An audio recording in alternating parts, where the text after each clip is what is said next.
Big Sister's insight is amazing and her foresight is brilliant.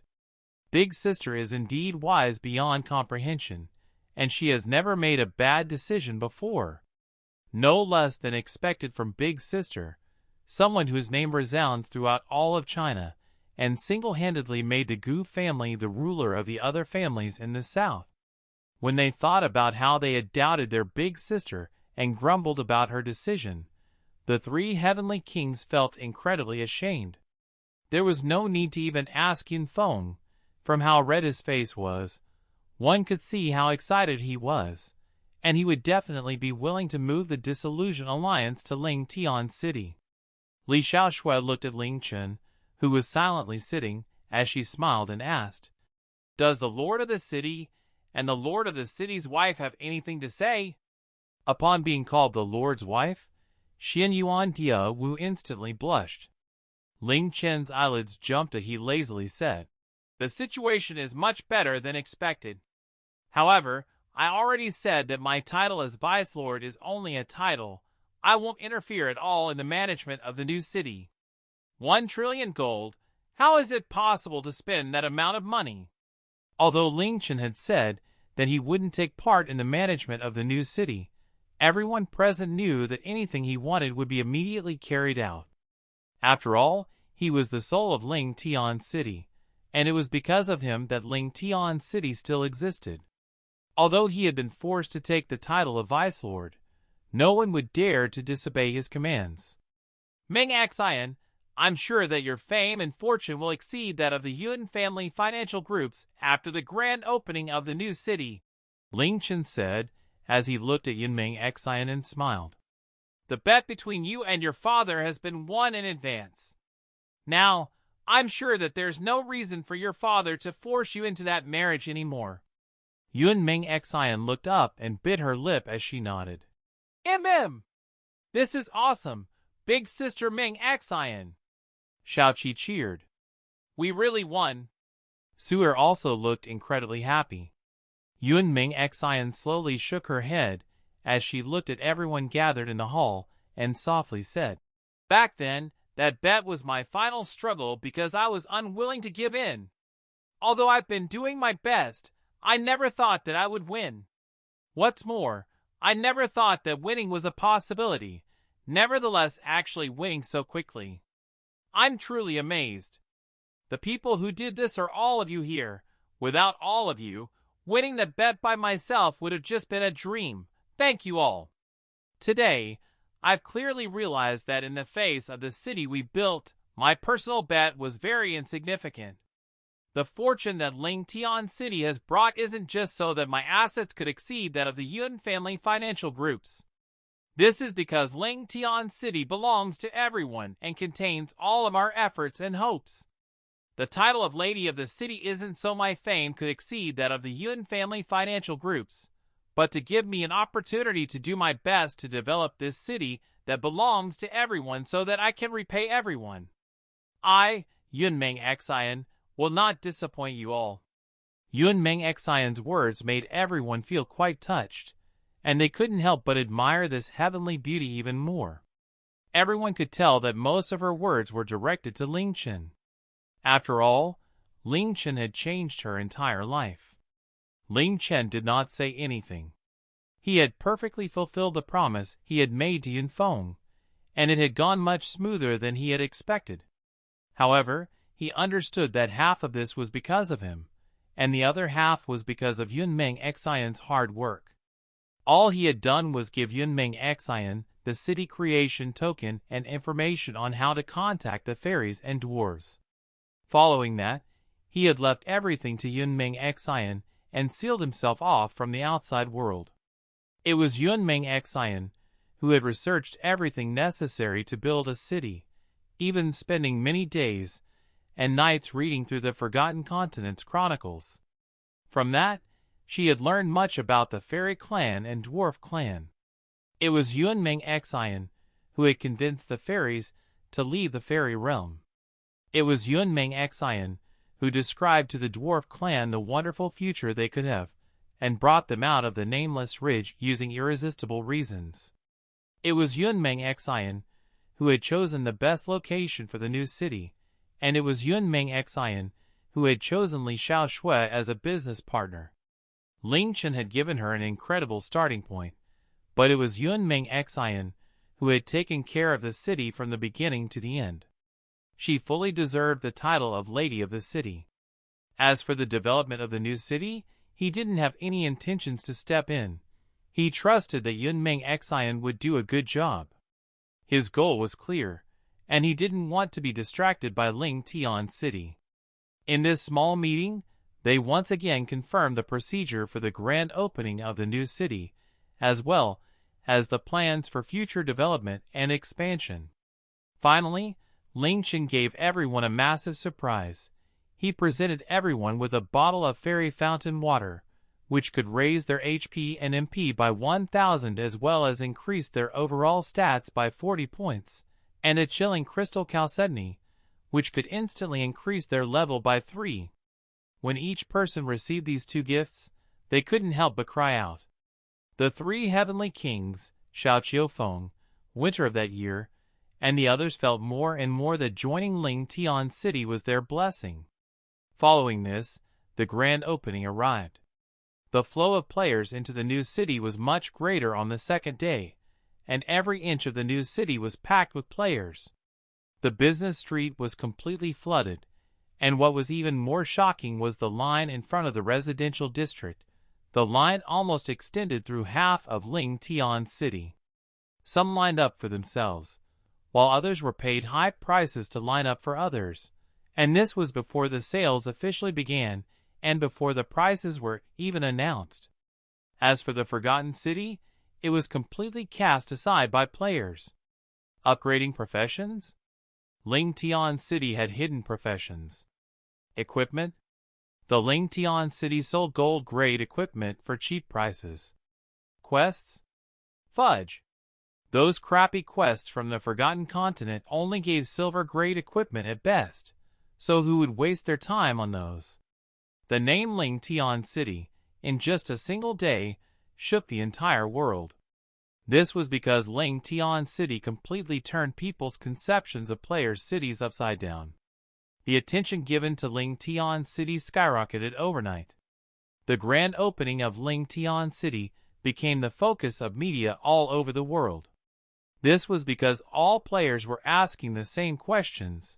How could Ling Tian City have unlimited quantities of gold-grade equipment and super potions and sell them for such a cheap price? How could they have the ability to give hidden professions? Which Grandmaster designed and built this city? What was the story behind Ling Tian City, etc.? At 9 a.m. in the morning, a system announcement sounded across the entire Forgotten Continent, signaling that the grand opening was about to take place at Ling Tian City's arena. The arena, which could accommodate millions of players, was packed to the brim. There were no empty seats, and there were countless players who had not been able to secure a ticket wailing outside. Media from countries all around the world were broadcasting the grand opening. It was no exaggeration to say that it was possible to watch Ling Tian City's grand opening from any place in the world. This grand opening was suggested and planned by Li Xiaoshui. The reason for this grand opening was to declare the establishment of Ling Tian City to the entire world, as well as display the might of Ling Tian City.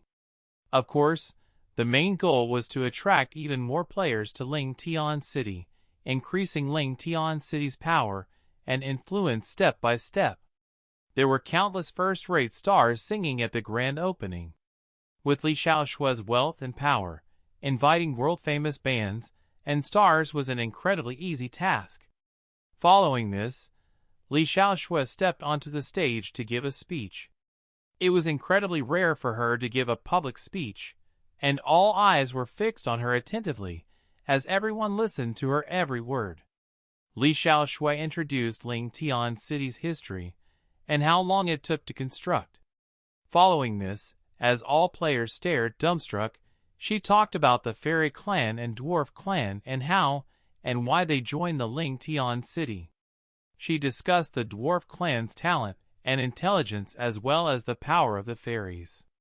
Hearing this, the players were completely flabbergasted, and they felt as if they were listening to a fairy tale.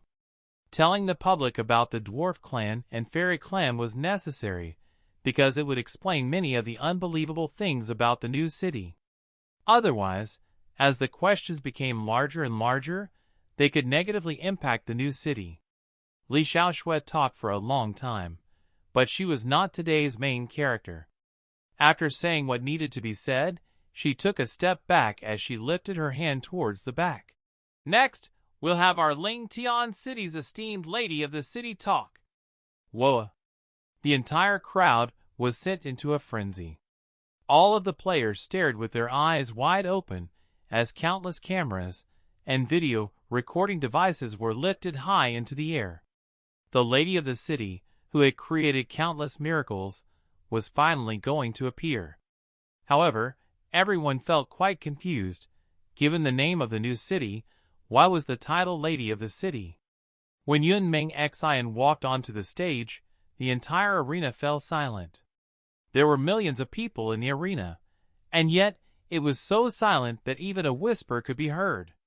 Every player stared with their eyes and mouths wide open as they looked at the goddess in front of them, feeling as if their souls had left their bodies.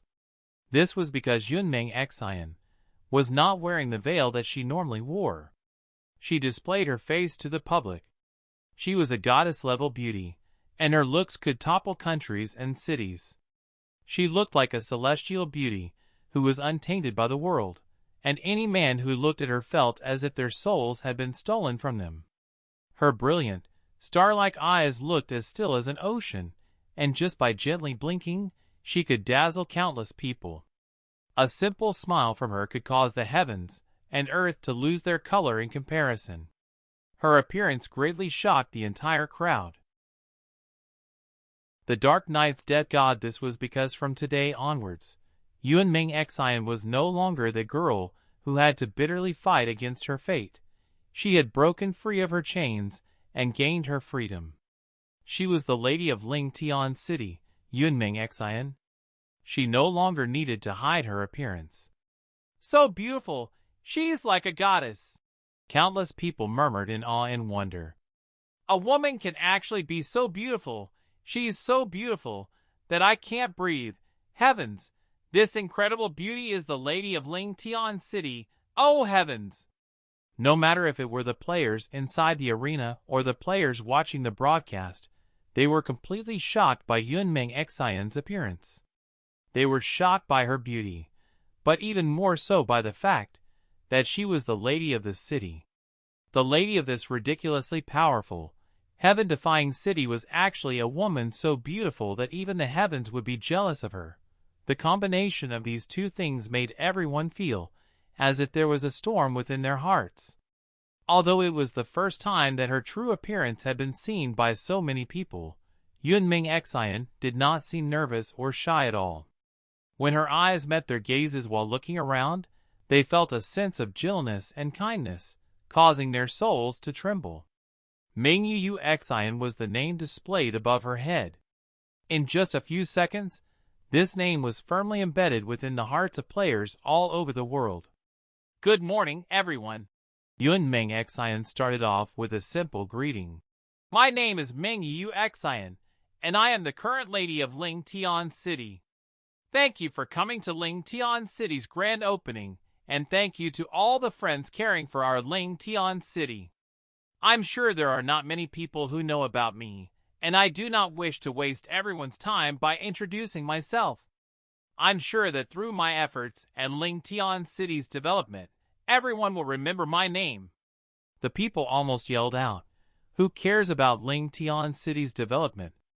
Just with your looks, even a blind person would not be able to forget about you. Xiaoshui has already told you much about Ling Tian City, and I need not add any more to that. The construction of Ling Tian City went fairly smoothly, but as most of you know, because of some vile people, Ling Tian City almost faced destruction. However, no evil will be tolerated by the heavens. Because of the fierce resistance put up by Ling Tian City, the vile people who wanted to destroy our city were forced to retreat in shame, allowing Ling Tian City to have its grand opening today. Yuan Ming Xian's tone was elegant, calm, and contained her true emotions from within. When she spoke the words of all people, everyone could hear the hatred in her voice. Although Ling Tian City is fairly new, it already possesses immense strength. The wisdom of our dwarf friends will definitely allow Ling Tian City to become one of the 6 biggest cities in the Forgotten Continent, while our powerful fairy friends will provide absolute protection. Moreover, we also have countless alliances and players who have joined our city. Now, I will announce the appointment of management roles. Yuan Ming Xian turned her body and looked at her friends on the side, as a proud smile appeared on her face. She spoke with a loud and clear voice. Ling Tian! As soon as the name Ling Tian appeared, the entire scene burst out in cheers. Ling Tian was an absolute legend to players, and he had become a truly heaven-defying player. Under countless passionate gazes, Ling Chen calmly walked onto the stage, neither too fast nor too slow. Ling Tian is the Vice-Lord of Ling Tian City, and also the Governor-General. He is not to be managed by anyone, and he can make any decisions regarding Ling Tian City, Yuan Ming Xian said with a smile on her face. He indeed shouldn't belong to Ling Tian City, because a small place like Ling Tian City could never become his world. What he needed was unrestrained freedom. Flowing clouds and flying snow, Li Xiao Shui. Ling Tian City's Vice Lady, in charge of the Ling Tian City's statistics, audits, planning, markets, finances, and day-to-day management. She will also continue to lead the Snow Moon Mulan. Li Xiaoshui stepped onto the stage as she raised her hand, vowing, I will never let down the city. With the Li family's power and Li Xiaoshui's own capabilities, she would be able to greatly develop Ling Tian City. In return, the massive influence that Ling Tian City had displayed in just a day was sure to bring the Li family to new heights as well. Li Xiaoshui joining the new city and becoming a vice lady undoubtedly meant that the Li family and Ling Tian City had entered an alliance. Skyfall, judging Sky, and against the Sky, heads of Ling Tian City's law enforcement, and they will continue to lead the Skyfall dynasty. The 3 heavenly kings walked onto the stage, looking ahead of them as they simultaneously yelled, The Skyfall dynasty has joined Ling Tian City and vows to advance and retreat with Ling Tian City and to live and die with Ling Tian City. Although this was to be expected due to the Skyfall dynasty helping the new city during that intense battle, everyone was still incredibly shocked when they heard that the Skyfall dynasty had moved to Ling Tian City. Moreover, they had given an ironclad promise that did not seem half-hearted or false at all. Now that the Skyfall dynasty had joined the new city, it was impossible for Ling Tian City not to have a solid foundation. Xiao Qiufeng, Yun Feng, heads of recruitment and applications, and they will continue to lead the Battle Alliance and Disillusion Alliance. Feng Xiaoyu, head of the Ling Tian City's Warriors and Shield Bearers Alliance. Xian Yuandiao was stepped onto the stage, but she was once again wearing the cloak that covered her entire body, looking like the Sword Emperor that everyone knew. This was because she was still unused to showing her face, and only Ling Chen and a few others had seen her true appearance.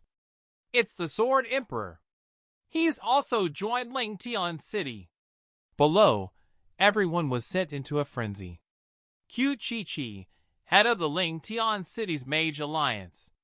When the cute and sweet Xiao Qi, wearing her flame-red vermilion bird battle gown, appeared on the stage, everyone below burst into cheers. Wow! The Flame Empress!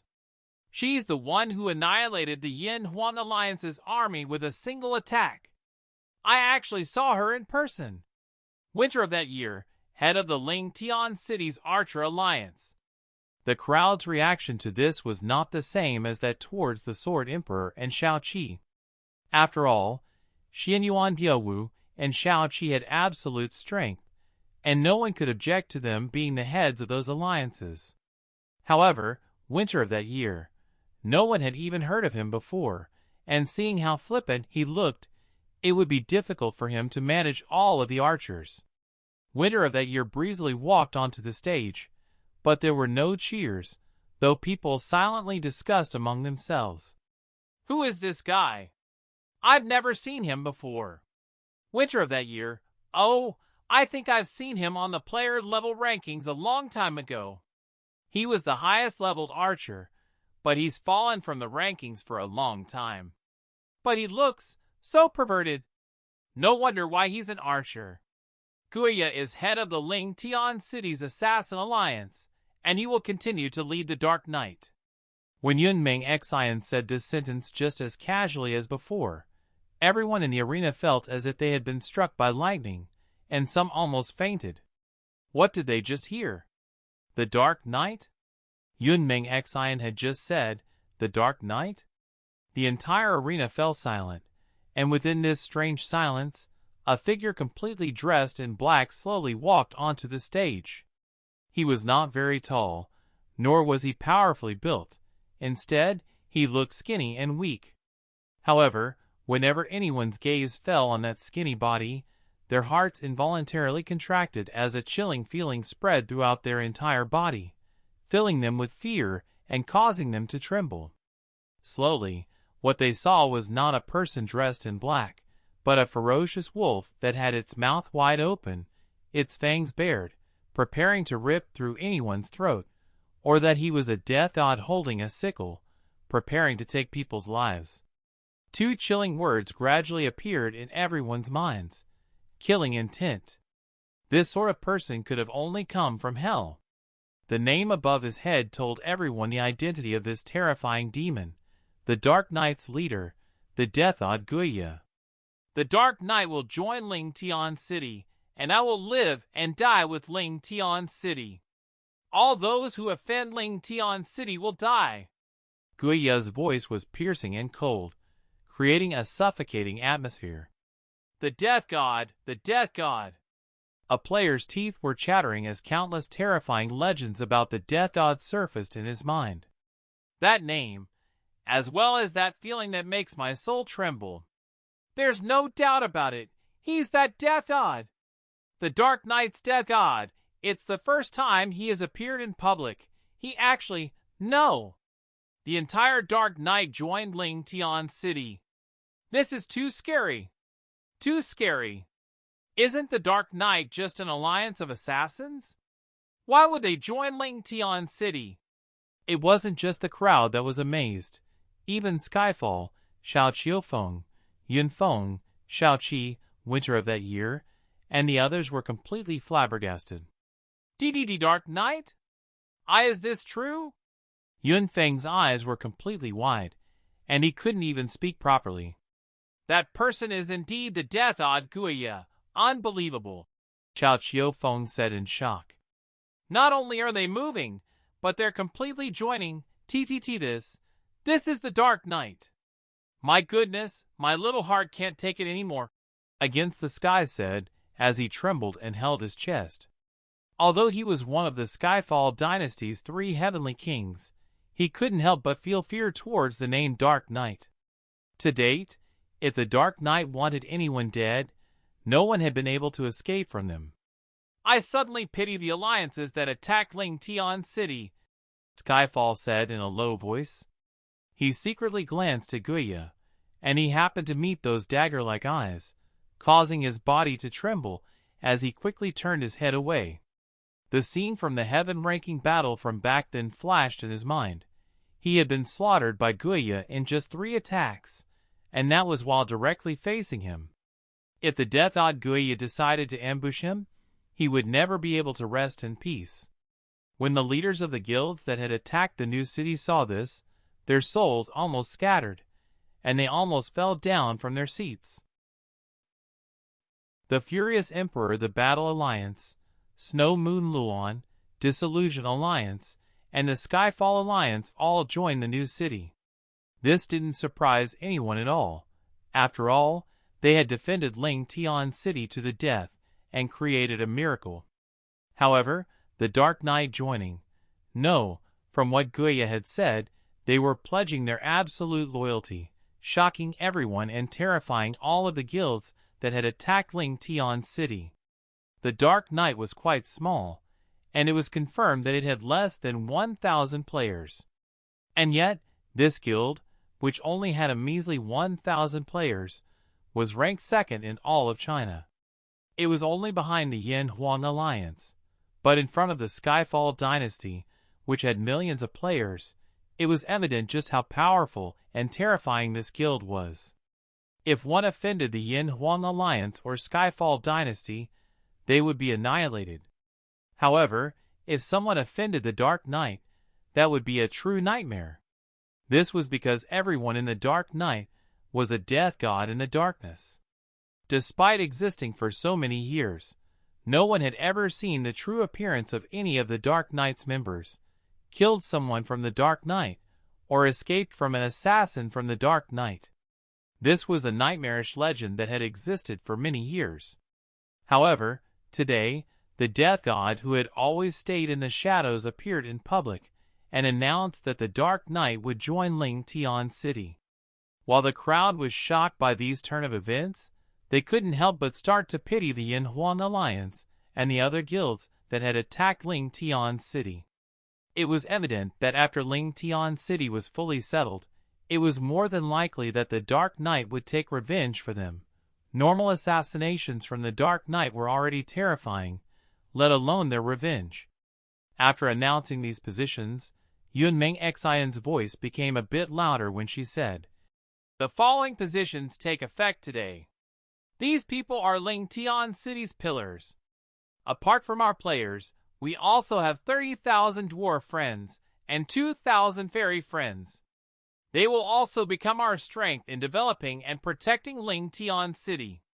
Ling Tian City was originally just a player city, but the entire concept of player cities has been changed by Ling Tian City. This is because our goal isn't just to make Ling Tian City the strongest city in the Forgotten Continent, but also to be the strongest city in the entire Mystic Moon world, so that it can dominate everything under the heavens." Yunming Xian looked like a celestial beauty on the stage, and her voice was clear and elegant, but the words she spoke shocked everyone. Even Shaoqi, Cai'Er, Xiaoqiufeng, Yunfeng, Skyfall, and the others' jaws completely dropped open, looking utterly shocked. Player City, entire Mystic Moon world, dominate everything under the heavens. This included even main cities and royal cities. No one in any country or virtual world had dared to say such a thing before. This was because no one had the capability or confidence to say of such a thing. In fact, it was likely that no one had ever considered such a thing. Yunming Xian was incredibly beautiful and charming, but the words she spoke were incredibly arrogant and domineering. The arena fell silent. There was no response. Her celestial and elegant voice reverberated in everyone's ears, but the contents were so arrogant that no one knew how to respond. Laugh? If it was anyone else, laughter would have filled the arena. However, such a breathtaking beauty had said these words. No matter how arrogant they were, no one could bear to laugh. Agree? That was even more impossible. From within the strange silence, a loud voice sounded out from the back of the arena. The Vermilion Bird City congratulates Ling Tian City for its successful opening, and we have brought precious gifts. We wish that Ling Tian City becomes stronger day by day until it can dominate everything under the heavens. The Vermilion Bird City wishes to forever maintain friendly relations with Ling Tian City and to also share in both good and bad times. The crowd quickly parted as a middle-aged man, who had a red crown and a mighty air about him, walked forwards. His gaze fell on Shaoqi's face, and his eyes lit up as he gave a slight bow. When the players around him saw his name and position above his head, they all sucked in a mouthful of cold air. Vermilion Bird's Mayor. It was the mayor of the Vermilion Bird City, one of the 5 main cities of the Forgotten Continent. He had actually personally come to the grand opening of this player's city. This was something that had never happened in virtual gaming history. This was something that no one had ever dared to even imagine before. The gifts formed a small mountain, and the Vermilion Bird's mayor personally came to say a few congratulatory words, with a big smile on his face. Moreover, he had loudly said that the Vermilion Bird City wishes to forever maintain friendly relations with Ling Chen City, and to also share in both good and bad times. It was as if they were afraid that Ling Chen City wouldn't be willing to maintain friendly relations with them, causing all of the players' jaws to drop and stare in awe. After the Vermilion Bird's mayor spoke, another loud voice sounded out. The White Tiger City congratulates Ling Chen City for its successful opening, and we have brought precious gifts. We wish that Ling Chen City becomes stronger day by day until it can dominate everything under the heavens. The White Tiger City wishes to forever maintain friendly relations with Ling Chen City, and to also share in both good and bad times. The crowd once again parted as a middle-aged man, wearing a cloak covered with purple runes, hurriedly walked to the front, his name and position making the players feel as if they had been blinded. White Tiger's mayor. The White Tiger's mayor's face was glowing red with joy. After Ling Chen had gone to the White Tiger City, the chaos had completely subsided and everything became peaceful again. The White Tiger's mayor's worries were gone, but it was incredibly difficult to deal with the White Tiger's representative. Since the White Tiger's representative was Ling Chen City's vice-lord, how could he not personally come to say congratulatory words and present gifts? The gifts from the White Tiger City also formed a small mountain, and the White Tiger's mayor went up and said all types of blessings. All of the players fell completely silent, feeling as if their eyes were going to pop out. Just what was going on? How could Ling Chen City be so heaven-defying? A place forgotten by players. The Forgotten City, the largest of the 5 main cities on the Forgotten Continent, as well the only royal city, was the center of the Forgotten Continent. It contained the highest power in the Forgotten Continent, as well as the most wealth and authority. It was also the starting point for players in the middle stages of the game. The previous day, the Forgotten City had finally been opened to everyone, much to the excitement of players. The instant it was opened, countless players flooded in, making the Forgotten City incredibly lively. However, this had lasted for only less than 45 minutes. Currently, if anyone looked into the Forgotten City, they would not believe that it was a recently opened royal city. A newly opened royal city was almost always completely filled. This was because here, players could buy high-leveled equipment, potions, and items. Currently, however, it was almost empty. The owner of the equipment shop, which had been flooded for those first few minutes, closed his eyes as he sat back on his chair. He had been like this for the past 3 hours, and not a single player had come in. There were only a few birds pecking at the entrance of the widely open doors. The owner of the potion shop stared at the entrance of his shop while continuously yawning, looking incredibly bored. The item shop's owner was lying on the counter, fast asleep as he loudly snored. There would occasionally be a few players visiting the Forgotten City coming to these shops, and the dialogue would be like such. What? Your LV50 white grade knives cost 900 gold? Ling Chen City's LV50 gold grade equipment only costs 600 gold. Are you trying to scam me? What? Your potions that only recovered 2,300 HP cost 2 gold? Ling Chen City's super potions only cost 1 gold. Are you trying to rip me off? What? The highest grade energy crystals you have are intermediate? And they're 15 gold each? Ling Chen City's LV50 advanced energy crystals are only 12 gold. Are you trying to fool me? What? You're actually so shameless to sell such crap? Stop trying to trick me. What? This trash is for sale. Are you trying to swindle me? What? You're so ugly, And yet, you still dare to come out and sell things? In Ling Chen City, the men are handsome, and the women are beautiful. What? Center of the Forgotten City, Emperor's imperial residence. The Lord of the Forgotten City, who was also the Emperor of the human world in the Forgotten Continent, was furious and his face was incredibly dark. He thought that the opening of the Forgotten City would be incredibly living and earn him a large sum of money. However, who would have thought that the current situation would be so bleak? Who can tell me just what is going on with that Ling Chen City? If an otherworlder wants to build a city, they need to come here to request for land and register it, and all of this requires my approval. How come I didn't know about this at all? The Forgotten Emperor was outraged. Please quell your anger, your Imperial Majesty, an elderly man with a white mustache said.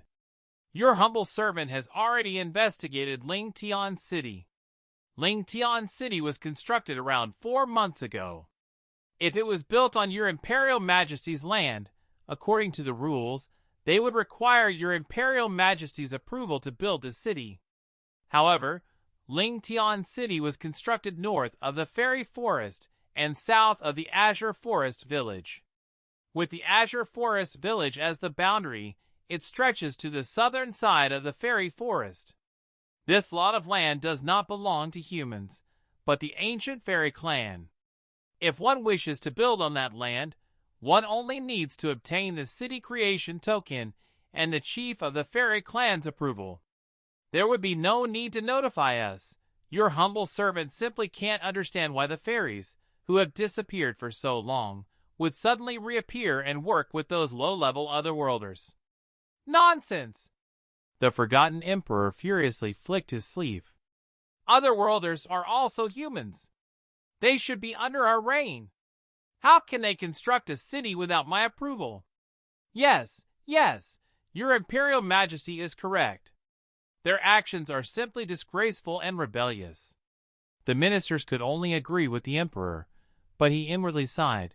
After all, these people were otherworlders, and were not humans who belonged to the Forgotten Continent. As long as they didn't enter the human territories of the Forgotten Continent, they were not under the rule of the human emperor. And those fairies and dwarves! The chronicles say that in the past they were the humans' best friends, but they vanished without a trace. Humph! And now those two clans have come out like ghosts. Not only have they not come to establish connections with us, but they're also helping those otherworlders. And now the Forgotten City has fallen into a crisis. The Forgotten Emperor became more and more enraged. Your Imperial Majesty is completely right. However, please do not be angry.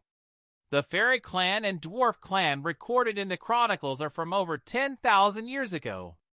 After being separated from the rest of the world for so many years, the current clans are no longer the clans they were in the past. They've made the mistake of allying with the otherworlders, but this is not too surprising. It's possible that the two clans thought that those otherworlders were humans from the Forgotten Continent, the white-mustached elderly man said. That's right. It must be like that. The Left Chancellor is right. That's right. Otherwise, why would the two clans that have disappeared for so long help those otherworlders? They definitely thought that they were residents of the Forgotten Continent. After all, we look the same. Those otherworlders are simply too shameless. And those fairies and dwarves are simply too stupid. The ministers hurriedly agreed, feeling more and more certain that this was the correct answer. Humph! The Forgotten Emperor angrily harumphed as he stood up and said, Now, all of the otherworlders are flooding towards Ling Chen City, and the Forgotten City has been completely abandoned. What can we do to change this? Left Chancellor, what ideas do you have? The white-mustached elderly man shook his head, looking embarrassed as he replied, Replying to your Imperial Majesty, the Fairy Clan is the most beautiful and pure clan in the entire world, and they are protected by nature. The potions they make have been purified by nature energy, and we cannot compete with such things. As for the dwarf clan, all of the dwarves are natural engineers and gourmands. As long as they have enough ingredients and time, they can even create Heaven's End grade and mysterious god grade items. According to the chronicles, back then, the dwarves created a heaven-defying Saint Destroyer item, the Underworld God Cannon. Creating high-level equipment and energy crystal for them is as easy as reaching into a bag and pulling something out. We simply cannot compete against them in equipment or energy crystals either. As for food, if your Imperial Majesty tried the dwarves' food, you would know what we couldn't possibly compete in that either. There's also entertainment items, transportation, everyday living items, and housing. With the dwarves' talent and intelligence, we simply can't compete. What about upgrading professions?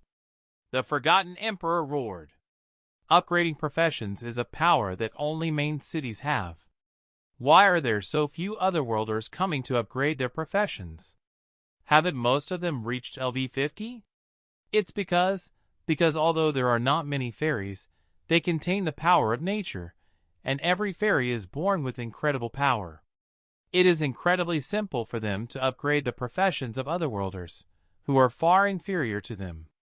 Moreover, I heard that within Ling Tian City, they've been helping otherworlders obtain hidden professions. The Forgotten Emperor's body swayed, and he almost coughed up a mouthful of blood. When the Left Chancellor saw how dark the Emperor's face looked, he hurriedly said, "Please quell your anger, your Imperial Majesty. Perhaps the situation is not that bad. There's something that we best Ling Tian City in, and countless players will come to us for it." "What is it?" the Forgotten Emperor asked, calming down slightly. "The pawn shop," the Left Chancellor said seriously. That's right.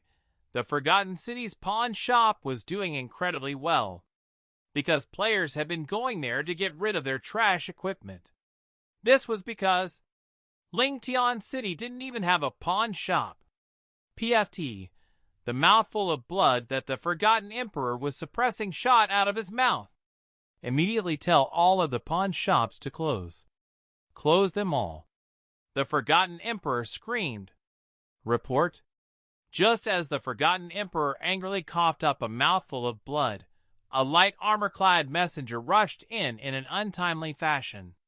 He half knelt as he yelled, "Reporting to your Imperial Majesty, I've just received news that the White Tiger's mayor and the Vermilion Bird's mayor personally attended Ling Tian City's grand opening, presented gifts, and declared their intentions to forever maintain friendly relations." What? The Forgotten Emperor shot to his feet. The ministers all looked horrified and glanced around at each other, wondering why they would do such a thing for a city created by otherworlders. The Forgotten Emperor's face was extremely unsightly.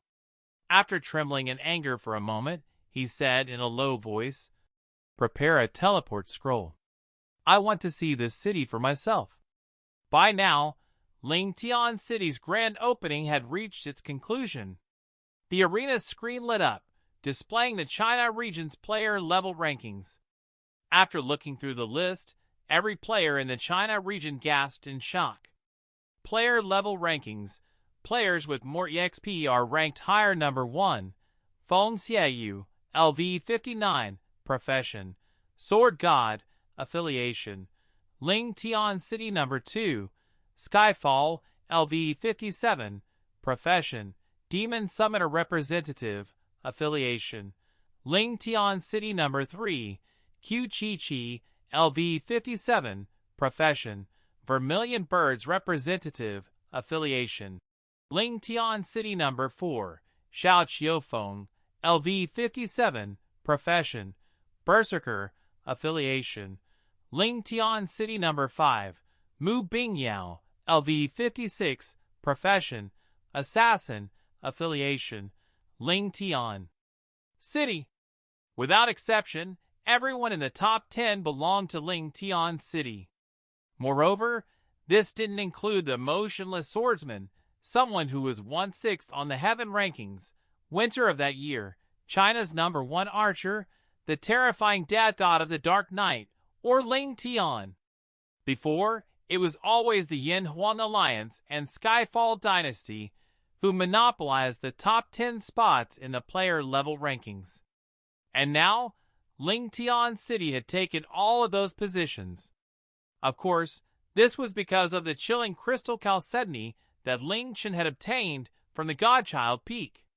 He had taken them out before the grand opening so that they could shock everyone with the player-level rankings at the grand opening. They had completely achieved their desired effect. The players who looked at the player-level rankings were completely dumbfounded. There was not a single player from the Yin Huang Alliance or any of the other attacking factions in the top 10. We're displaying the player-level rankings to show all players our strength. However, as everyone knows, levels do not necessarily represent strength. As such, after the new city is fully opened, we'll use this arena to establish the heaven rankings and earth rankings again. I believe that only we have the right to hold the heaven rankings and earth rankings. The day that the world boundaries open is coming soon, and it is after most players have reached their second profession upgrade. Countless other countries will be eyeing our country, and once the world boundaries are opened, battles will be inevitable. I'm confident that Ling Tian City has the right to represent Chinese players and organize them. Ling Tian City also has the power to be the gathering place for players. Our goal for the international mock battles is number 1. With Ling Tian City, it's impossible that we won't reach the top 3. To look down on the Mystic Moon world and dominate everything under the heavens. That's the true aim of Ling Tian City. If you have similar goals and have blood filled with passion, then join Ling Tian City. With their shocking strength displayed to all of the players, these incredibly arrogant words caused countless Chinese players' blood to boil as they were filled with hope and expectation. After the grand opening concluded, the players in the arena did not leave. There were thousands of application points, and the masses of players rushed towards them. I want to join. I'm a LV-51 shield bearer. I have a full set of gold-grade equipment, and all of my second profession upgrade skills are LV2. Who cares if you have a full set of gold-grade equipment now? I'm a LV-53 marksman. I also have a full set of gold-grade equipment. My dad's the chairman of the K9 group. If you take me, I'll bring in large amounts of financial support for Ling Tian City. I'm the Horizontal Cloud Guild's guild master, unrestrained, and I'm willing to bring my guild to join. Although I used to be part of the Yin Huang Alliance, I didn't participate in the attack. And I've left them already, so please take me, please take me. The ruckus coming from the arena could be heard from almost 3 miles away, and it took Ling Chen and the others a great deal of effort to leave the arena and return to the administrative district. Ling Chen rubbed his ears and let out a long breath. We finally escaped. Ming Xian, that was a stunning performance. You were able to remain so calm despite facing so many people. And you were so awe-inspiring as well. You were completely like a high and mighty lady of the city. Xiaoqi said as she laughed. Yunming Xian shook her head as she smiled. Actually, I was quite nervous, and most of the things I said were prepared by Xiao Shui. Now that that's finally over, it's just that Big Brother and the others will be busy for quite a while. Xiao Qiufeng and Yun Feng were responsible for recruitment and applications. Because Ling Tian City's opening was so amazing and even suppressed the royal city, people would definitely fight to join. Don't worry, your big brother's very capable, and I don't need to say anything about the Cold Magistrate. They've both managed entire guilds, and I'm sure they know exactly what sorts of people they should and shouldn't take, Li Xiaoshui said as she smiled. It's just that as the beautiful lady of the city, your name will resound throughout the world, and your face is plastered all over the media. You'll need to make preparations. Yunming Xian smiled but didn't say anything. She turned to look at Cai'Er, who had a blank expression on her face as she looked ahead of her, and asked, Tu Su, what's wrong? Cai'Er blinked and came back to her senses, but she did not immediately reply to Yunmeng Xian. She took out the heavenly star horsetail whisk and drew a semicircle in front of her. "The aura of an emperor," Cai'Er said in a small voice. She turned as she said anxiously, "I'm not sure if I detected incorrectly, but there seems to be an emperor outside the southern gate, and he gives me a fiendish feeling." "An emperor?" Li Xiaoshui frowned. "What do you mean?" Ding! Ling Chen and Yunmeng Xian's communication devices sounded out as the guards at the southern gate spoke. "Reporting to the lady of the city. There." A large crowd of NPCs suddenly appeared. The person at the head, the player gulped as he said, seems to be the emperor of the Forgotten City. He wants the lady of the city to immediately go and receive him. The player's voice trembled. No one would be able to remain calm after an emperor of the virtual world appeared before them. Loudly cursing as the saying went, a tall tree catches the wind, and this was all the more so for Ling Tian City, which had now surpassed even the royal city. Before the new city was opened, Ling Chen did not anticipate much, but after seeing the performance of the new city on its very first day, it was possible that it would attract the attention of the royal city. After all, this new player's city had completely suppressed the Forgotten City. However, he never thought that the Forgotten City would have responded so quickly. It was only the second day Ling Tian City was open, nor did he expect that the Forgotten Emperor would personally come. Evidently, the Forgotten City had suffered greatly, and the Forgotten Emperor was furious. Well, this was to be expected. Putting the economic loss aside, the royal city of the continent had been completely suppressed by a newly opened player city. This would cause the Forgotten City and the Forgotten Emperor to lose an incredible amount of face. It would be strange if he wasn't furious. The guard's report stated that the Forgotten Emperor didn't come in after arriving. Instead, he asked the lady of the city to receive him. Before they had even met, he was trying to assert his dominance. The Forgotten Emperor, the figure who holds the most authority and power in the Forgotten Continent, came to see our beautiful lady of the city. This has never happened before in virtual gaming history. However, it's a pity that he doesn't bear good intentions. Li Xiaoshui's eyes narrowed as she looked towards Ling Chen. Yunmeng Xian thought for a moment before softly saying, "The opening of Ling Tian City has caused the number of players going to the Forgotten City to decrease by 99%. Anyone would be furious. Moreover, the White Tiger's mayor and Vermilion Bird's mayor came to the grand opening and congratulated us, so as the Emperor of the Forgotten City, he definitely wouldn't sit still. Let's go to the southern gate. After all, this is the Emperor of the entire Forgotten Continent, and Ling Tian City has only just opened. We can't afford to offend him, and we'll try to adapt to the situation." Yunmeng Xian slowly said as she frowned. "No need." Ling Chen suddenly stretched out his arm, stopping Yunmeng Xian as a cold smile flashed on his face.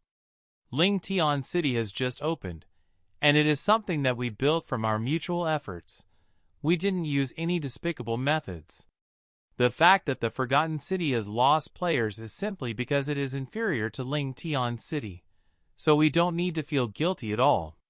The Forgotten Emperor is the Emperor of the Forgotten Continent, but even if he rules over the entire Forgotten Continent, he has no right to order us players around. Ling Tian City has just been opened, so if he wants to visit and congratulate us, we will welcome him. However, if he's here to assert his dominance—" Ling Chen coldly laughed. "Why should we receive him as a guest? Meng Xian, you need to remember that you're the lady of the city and that your decisions represent Ling Tian City. The Forgotten Emperor has arrogantly asked for you to receive him. If you really go, won't you be acknowledging that you fear him and that Ling Tian City is inferior to the Forgotten City? Could you have forgotten what you said the goal for Ling Tian City is?" The goal of the Ling Tian City was to look down on the Mystic Moon world and dominate everything under the heavens. Even if it was the Forgotten City, they would completely surpass it. Yuan Ming Xian looked at Ling Chen in surprise for a moment, before slightly smiling with her cherry blossom-like lips. Thank you for your reminder, Ling Tian. I know what I should do now. What should we do now? Should we just ignore the Forgotten Emperor? But that's the Emperor of the Forgotten Continent's humans, and he looks pretty strong, Xiaoqi said. You all stay here. I'll go to meet him. Ling Chen took a step forward as he smirked. A Vice Lord receiving him should be giving him plenty of face. It would be incorrect to say that Ling Chen was not wary of the Forgotten Emperor at all. However, his personality was unyielding and staunch. If someone showed him respect, he would show them respect. If anyone disrespected him, even if it was the Emperor of Heaven, he would throw a pile of dog dung on his face. You're going by yourself? I'll be enough, Ling Chen said as he nodded. The grand opening has just concluded, and there'll be masses of new players joining. There are countless things that we need to take care of, so it's best to leave things like taking care of outsiders to someone like me. You can all go about your own business. Diao Wu, Bing Yao, make sure you protect them. After saying this, Ling Chen took out a spatial orb and crushed it, transporting him to the southern gate of the Ling Tian city. At this moment, the southern gate was opened, and after Ling Chen walked out, he felt an incredibly heavy sense of pressure. There were 100 or so people gathered outside of the southern gate clad in all sorts of armor, and with icy expressions on their faces. All of them gave off a sharp and mighty aura. Within them, there was a middle-aged man riding on a warhorse. He was dressed in a purple-gold robe, and he had sword-like eyebrows, emanating a sense of majesty. This sort of might and majesty was not something that one could consciously emit. It was the air of an emperor that was given off with every action he did and every word he said. However, this emperor did not look too happy. Ling Chen did not expect there to be so many people. Those who came with the emperor from the Forgotten City were undoubtedly experts among experts. Ling Chen thought for a moment before he grinned wildly, as he strode over and said in an excited voice, I heard that the esteemed Forgotten Emperor came to congratulate our Ling Tian city on our opening. We're simply in awe, and we are extremely grateful. Come, please enter. Ling Chen's excited expression and passionate voice caused the Forgotten City's soldiers to stare in surprise. When Ling Chen walked forwards and looked at the soldiers carrying things on their backs, his eyes lit up, and he smiled as he continued speaking. Wow, look at you. You even brought gifts? You're too kind. Those gifts look pretty heavy, and you all must be tired from carrying them. Hurry and put them down, and I'll get some people to take them in. The face of the soldier in golden armor closest to Ling Chen twisted, and he suddenly had the urge to spit in his face. They were all carrying attack or escape items of the highest grade in order to protect the Forgotten Emperor against any unexpected circumstances. What gifts? Moreover, the Forgotten Emperor was here to assert his dominance, not to give gifts. Gifts? Humph. His Imperial Majesty coming here is already giving you immense face, and yet you want gifts? Keep dreaming. One of the gold-armored soldiers couldn't help but mock. They had come here to shake Ling Tian city, so he did not speak courteously at all. They're not gifts. Ling Chen's face, which was filled with excitement and passion, instantly became cold as he spoke in pretend shock. Are you joking? When the Vermilion Bird's mayor and the White Tiger's mayor came, they all brought gifts. This is just the normal human way. Your Forgotten City rules over the Vermilion Bird City and White Tiger City, and yet you don't know something so simple? That's way too stingy. If this spreads, you might become the greatest laughingstock under the heavens. The aggressive soldiers stared in shock as rage began to bubble inside them. They had come to make Ling Tian city pay, and yet, before they had even started, they had been criticized by this young man. What the hell was this? Moreover, this brat was speaking so arrogantly in front of the emperor. What gives? However, the forgotten emperor did not become angry, and he looked at Ling Chen with interest as he asked, "Who are you? Where is the lady of your city? Your lady should be a young woman. My name is Tian, and I'm the vice lord who has this title but doesn't involve himself with the management of the city." Ling Chen stated his name and position. "As for our lady, since the Ling Tian city was just opened, she's been quite busy. As such, she doesn't have time to receive the forgotten emperor, so I'm here to do that." After Ling Chen said this, the expressions of the forgotten city's soldiers changed. Who was the forgotten emperor? He had graced them with his presence, and yet Ling Tian city's lady had no time to meet him, and only a single person had come to receive them. How dare they? To date, who had ever dared to receive an emperor in this way? "Insolent!" The heavily armored soldier behind the forgotten emperor roared. "His Imperial Majesty coming here is Ling Tian city's glory. Hurry up and tell the lady of your city to receive him. If you continue to be so disrespectful, don't blame us for taking action against you." "Oh, disrespectful?" The smile on Ling Chen's face disappeared as he glanced at the soldier and calmly said, "Then let me ask, why is Our Lady not receiving you being disrespectful? Why does Our Lady need to personally receive you at all? What nonsense! His Imperial Majesty is the Emperor of the Forgotten Continent, the Emperor of all humans in the Forgotten Continent. That's right, you're completely correct. The Forgotten Emperor is the Emperor of all humans of the Forgotten Continent." Ling Chen cut him off, not seeming to care at all as he said in a leisurely manner, "But what does that have to do with us players? We're from another world, and we don't belong to the Forgotten Continent. The Forgotten Emperor belongs to your Emperor, but he has nothing to do with us players, and he has no right to rule over us or control us. Comparatively speaking, Our Lady's status is much higher than the Forgotten Emperor's.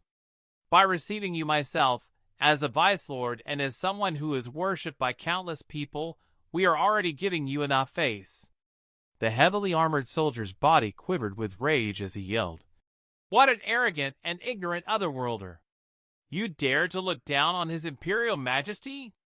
Are you trying to provoke all humans of the Forgotten Continent?" "Provoke? Ha ha ha!" Ling Chen laughed coldly. Suddenly, his expression became extremely icy. "You came without invitation and immediately demanded for Our Lady to receive you. Who's provoking who here? You came here with ill intentions and acted so arrogantly, holding weapons in front of Ling Tian City's entrance. Who's provoking who here? I came to receive you, and yet you said such arrogant and mocking words. Who's provoking who here? Moreover, all I did was speak the truth, and yet you say that I'm provoking you. What a joke! Could it be that the way you people from the Forgotten City act is always so arrogant and despicable?" Ling Chen coldly laughed. Despite facing the Emperor of the Forgotten Continent, his words were incredibly sharp, and he did not intend to take even half a step back. Ling Chen's sudden rebuke completely shocked all of the soldiers from the Forgotten City. They had thought that Ling Tian City's lady and management would have been scared witless under their immense power, and they thought that they would obediently sign an unfair contract and submit to the royal city. Who would have thought that a tiny, weak player would act so arrogantly and domineeringly in front of them? Moreover, what he said was completely true, causing them to go red with anger, but they were unable to say anything in return, because they had indeed come here to provoke them. Ha ha ha! The Forgotten Emperor amiably smiled. He looked at Ling Chen as he slightly nodded and replied, "Your fame is well deserved. Your arrogant personality is just like what the Azure Dragon's mayor told me about. No less than expected from the player who went to the Lonely Spirit Ridge by himself and obtained the War God's inheritance. This aura is not ordinary at all." When everyone heard that Ling Chen had received the War God's inheritance, their expressions immediately changed, revealing expressions of shock, and they looked at Ling Chen completely differently from before. The war god was a legend who had never been surpassed before, and was the human who was the closest to the Saint Destroyer level. Over the past thousands of years, many experts had tried to obtain the war god's inheritance through the Hall of Heroic Spirits, but none of them had ever succeeded, and yet this otherworlder in front of them had actually succeeded. The man in white, who was standing next to the Forgotten Emperor and hadn't said anything for the entire time, slightly raised his head and calmly swept his gaze across Ling Chen before looking away, looking as peaceful as a statue. "The Forgotten Emperor flatters me," Ling Chen replied. He wasn't surprised that the Forgotten Emperor knew about him. When he had obtained the war god's power, the Azure Dragon's mayor had already notified the Forgotten Emperor. Because of this, the Forgotten Emperor had been quite interested in him, and he had wanted to find him after he came to the Forgotten City. "I've had an interest in you since a long time ago, and I never thought that I'd meet you under such circumstances," the Forgotten Emperor said unhurriedly. "There's nothing to be said regarding your personal circumstances. I came here because of Ling Tian's city. Since the lady of the city isn't willing to come out, talking to you is the same. Since Ling Tian's city is named after you, I'm sure that talking to you will be more useful than talking to that girl." "Oh, I wonder what sort of ideas the Forgotten Emperor has about the development of our city," Ling Chen asked with a cold smile. "Ling Tian's city is the only city that you otherworlders possess. However, do you know all of the processes and requirements for building a city?" the Forgotten Emperor said with a serious expression. "If you otherworlders want to construct a city, you need to first obtain a city creation token and then apply to the Forgotten City for registration. After receiving approval, you'll be able to create a city at the place that the Forgotten City designates. Ling Tian City has completely violated these basic principles.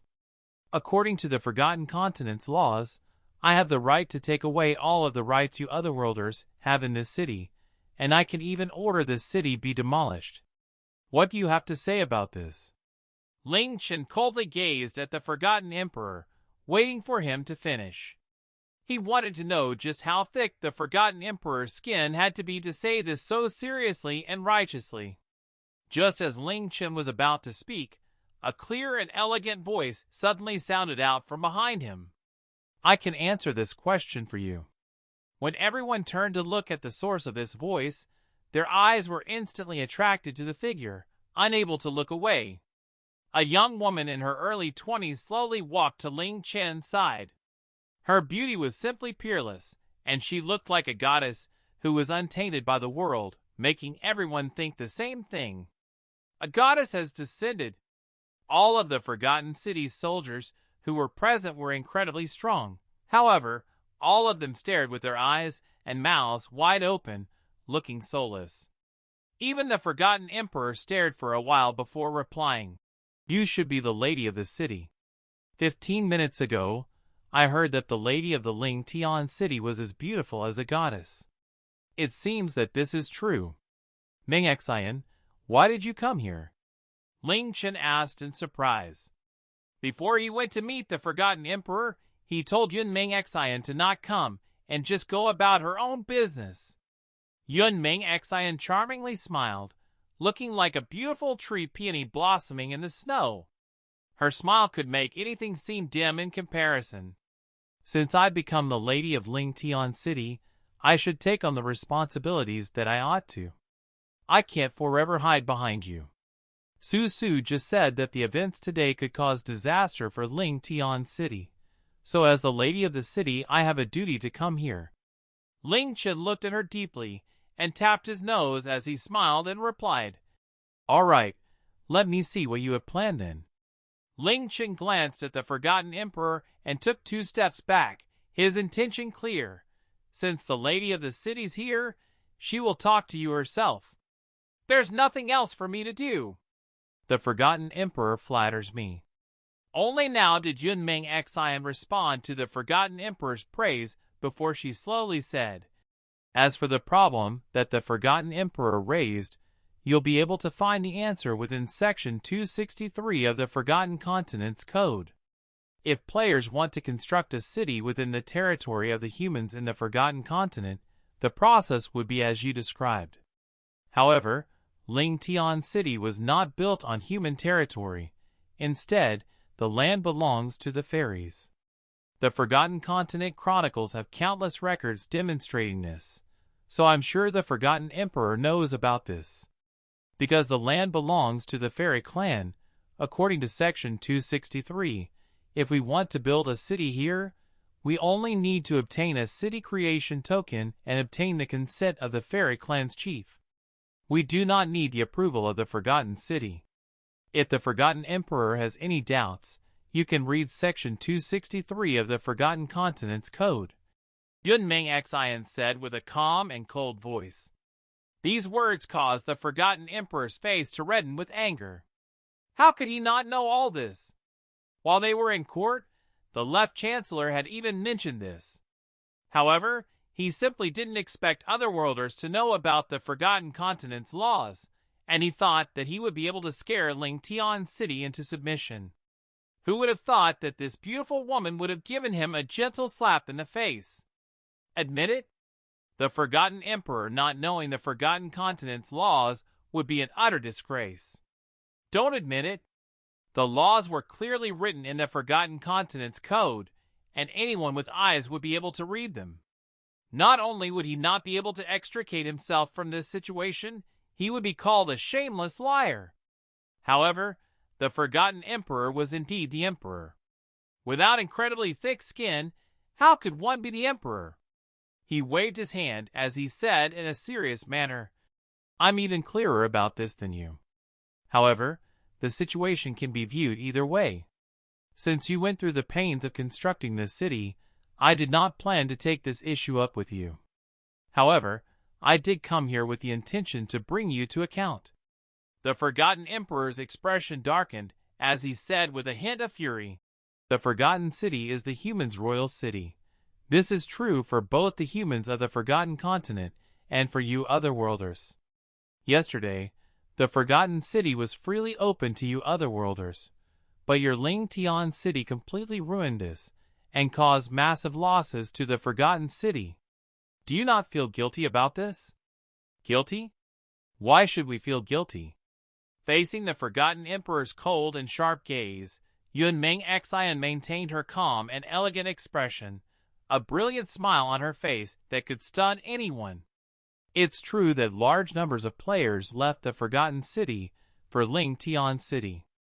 This is because Ling Chen City sells better items at a lower price.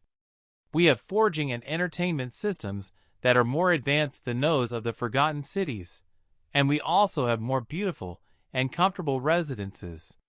Moreover, the air here is much purer than that of the Forgotten Cities, and we can also upgrade professions. We surpass the Forgotten City in almost every aspect. It's Ling Chen City's glory to be able to supply such luxuries to players at a cheap price.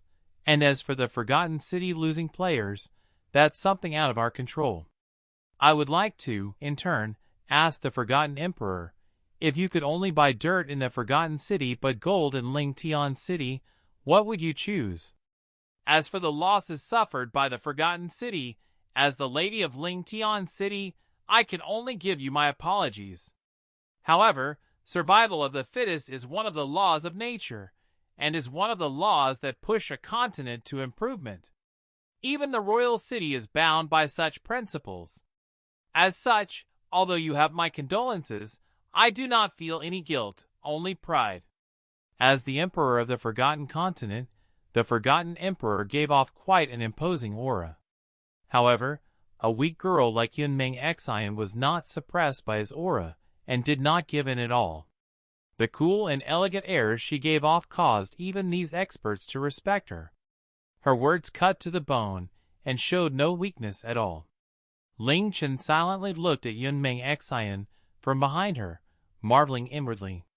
This was only her second day as the lady of the city, and perhaps it was only today that she realized she was the ruler of this city. When she found her place, Her talent and abilities started to be displayed. Perhaps in the future she would become a qualified, no, a perfect empress of players. Measure for measure. Is that so? The Forgotten Emperor gave a contemptuous smile as he said with a cold voice. Then can you explain where all of your advantages came from? Everyone knows that Ling Tian City was built because the ancient fairy clan and dwarf clan, who had hidden away for a long time, suddenly appeared and joined Ling Tian City. Haha, the fairy clan and dwarf clan were both superpowers of the ancient world. The fairy clan's strength greatly exceeds that of humans, and the dwarf clan's wisdom and talent is not something that humans can compare to. With their help, Ling Tian City's development is something no one can match. However, the fairy clan and dwarf clan were both great friends of the humans of the Forgotten Continent in the past. It's quite evident why they would help you otherworlders after reappearing again. A hint of rage appeared in the Forgotten Emperor's voice, because you tricked the fairy clan and dwarf clan into believing that you were humans of the Forgotten Continent, which was why they unconditionally helped you. Otherwise, why would such noble existences help you otherworlders, when you possess such little strength and have no connection to them? The Forgotten Emperor became angrier as he spoke, and he looked as if he was rebuking a shameless liar who had deceived the hearts of the fairies and dwarves. All of the soldiers looked furious as well. To them, what the Forgotten Emperor said was definitely the truth. Otherwise, why would the fairies and dwarves, who had possessed such good relations with the humans of the Forgotten Continent, desert the royal city and help these otherworlders? Ling Chen smirked and almost laughed out loud. Yun Ming Xian raised her beautiful eyebrows, also wanting to laugh. Just as she was about to reply, a clear voice sounded from above. Emperor of the humans, I think you're worrying too much. We fairies most certainly have the ability to distinguish between you. We are also the same.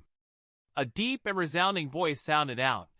We dwarves know how to differentiate between favors and grudges, and we have our morals. Helping these otherworlders is what we want. No, it's our glory to. More accurately speaking, we're helping each other. Hearing these voices, Yun Ming Xian and Ling Chen simultaneously turned around and said in surprise, Chief Greenwood, Chief Dillo, why are you here? The two voices belonged to Greenwood and Dita. Greenwood was wearing green clothes, and he slowly descended from above as warmly smiled. When these people came, I was already here. Because there are incredibly strong people in their ranks, and they seem to have hostile intentions, I came here just in case. Greenwood was a fairy as well as one of Ling Tian City's strongest experts, so he was naturally one of the strongest shields of the city. When he felt a threat from these people, of course, he would stay close in case he was needed. I also happened to pass by. Chief Dillo smiled. I couldn't help but jump out when I heard that. Very well. Yun Ming Xian smiled. It would be perfect for you to explain. Fairy? Dwarf? The Forgotten Emperor stared at Greenwood and Dillo.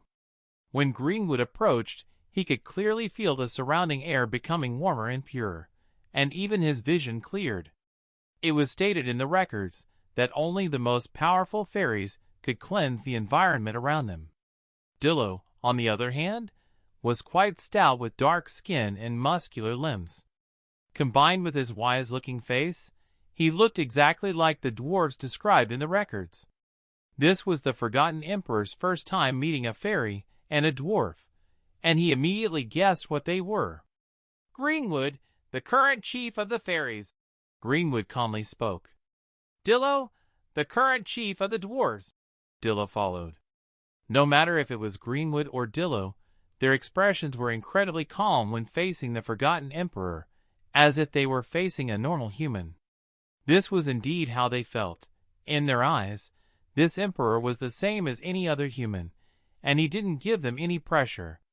The man in white next to the Forgotten Emperor opened his eyes, his gaze resting on Greenwood's body for 3 seconds before lowering his head and speaking in a voice that only the Forgotten Emperor could hear. Mysterious God. These two words caused the Forgotten Emperor's eyelids to jump, and his aura seemed to die down a little. The mysterious god grade was the highest point humans had ever reached, and there were no more than 5 humans in the Forgotten Continent who had reached the mysterious god grade. Any one of them could sweep across the lands unhindered, completely invincible. The first fairy he had encountered at Ling Chen City was actually mysterious god grade, completely shocking the Forgotten Emperor. "You are the fairy clan's chief?" The Forgotten Emperor looked at Greenwood as his heart quivered. While the fairy clan's chief stood there, he seemed like an incredibly peaceful ancient tree, giving off a mysterious aura. Under his gaze, the Forgotten Emperor felt as if he could completely see through him. His emperor's aura was unable to compete with that aura, and his emperor's might seemed to be wrapped in something warm and was erased. The emperor of humans and the emperor of fairies were on totally different levels. This sort of feeling completely shocked the Forgotten Emperor, and it made him feel extremely uncomfortable. He struggled to maintain his airs of an emperor as he said seriously, "Who would have thought that the fairy clan and dwarf clan recorded in the chronicles hadn't truly disappeared? Being able to meet the fairy clan and dwarf clan is my honor. If I knew earlier that your clans had reappeared, I would have immediately come to visit instead of only coming now. After all, the fairies and dwarves were best friends with us humans in ancient times. However, I have a few questions that I would like to ask the two chiefs." "We already know what you want to ask," Greenwood calmly said, his gaze as still as water. "I want to tell you that we fairies can clearly tell the difference between humans of the Forgotten Continent and otherworlders. We joined Ling Chen City because our otherworlder friends saved our clan, allowing us to escape and return to the Forgotten Continent by dispelling the calamity of our clan. As such, no matter if it's to repay them or for our future prospects, we decided to stay in Ling Chen City and make it our new home, doing our best to strengthen it. Moreover, this place belongs to the fairy clan, and these otherworlders have our consent to build their city here, so there are no conflicts with the Forgotten Continent's laws." The Forgotten Emperor stared in surprise before saying emotionally, "Chief Greenwood, even if those otherworlders coincidentally saved you, you should know that since ancient times the fairy clan had been best friends with the humans. And now you've helped these otherworlders, and their Ling Chen City has caused detrimental impacts to the humans' royal city. Isn't this violating the wishes of your ancestors and harming the relations between our people?" Greenwood calmly smiled before he said, "The Forgotten Emperor's words are not quite correct. Back then, our clan hid away because we felt guilty that we were not able to save the dwarf clan. The other reason was that we wholeheartedly treated the humans as our friends, but the humans' actions caused our ancestors to completely lose hope in them and fall into despair. The friendship that we had no longer existed at that point. I'm sure you, as the Emperor of the humans, should understand all of this." The Forgotten Emperor was speechless. "All of that is in the past, and there's no need to bring all of that up again thousands of years later. The current fairy clan is a new clan, and what we want to do now depends only on what we want to do.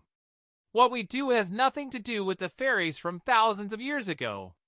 Us dwarves are the same," Chief Dillo continued. "Back then, when our dwarf clan was going through troubling times, the humans, who we viewed as friends, chose to stay silent.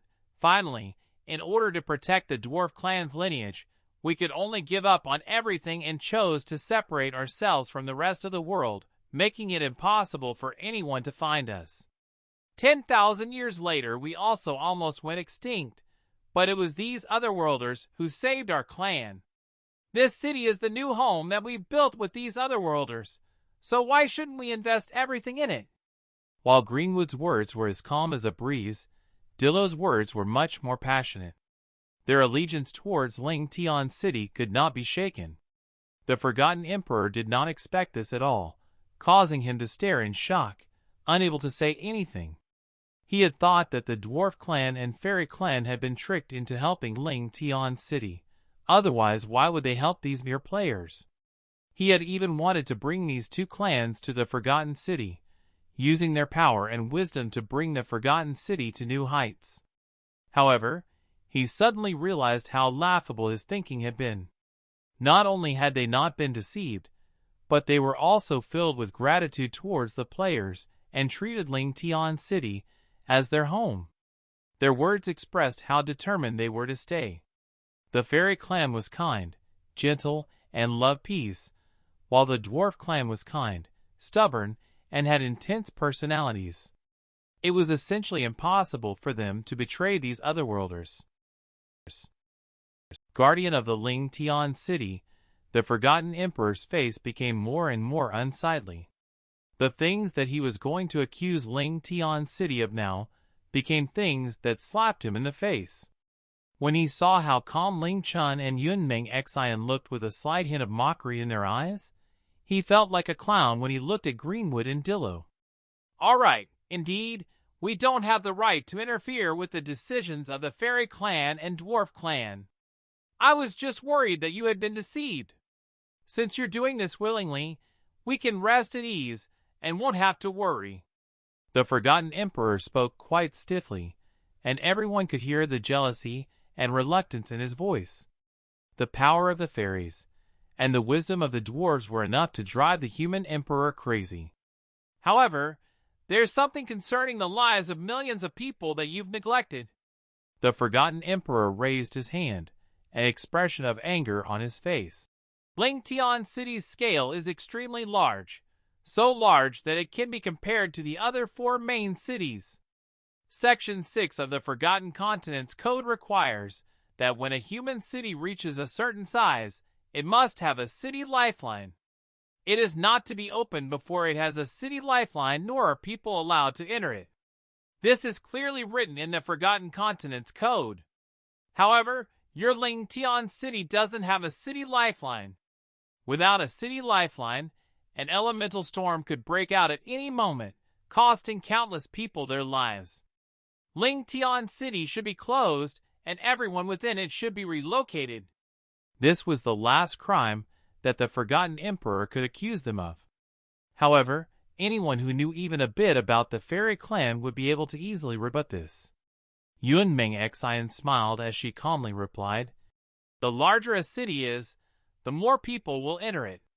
The more mages there are, the more active the elemental essence within the city will be. After a long period of time, the elemental essence can cause elemental storms, which city lifelines are used to suppress. This is the case for all human cities within the Forgotten Continent. However, this is different for us here. This is because this is the territory of the fairy clan, and the city is close to the fairy forest.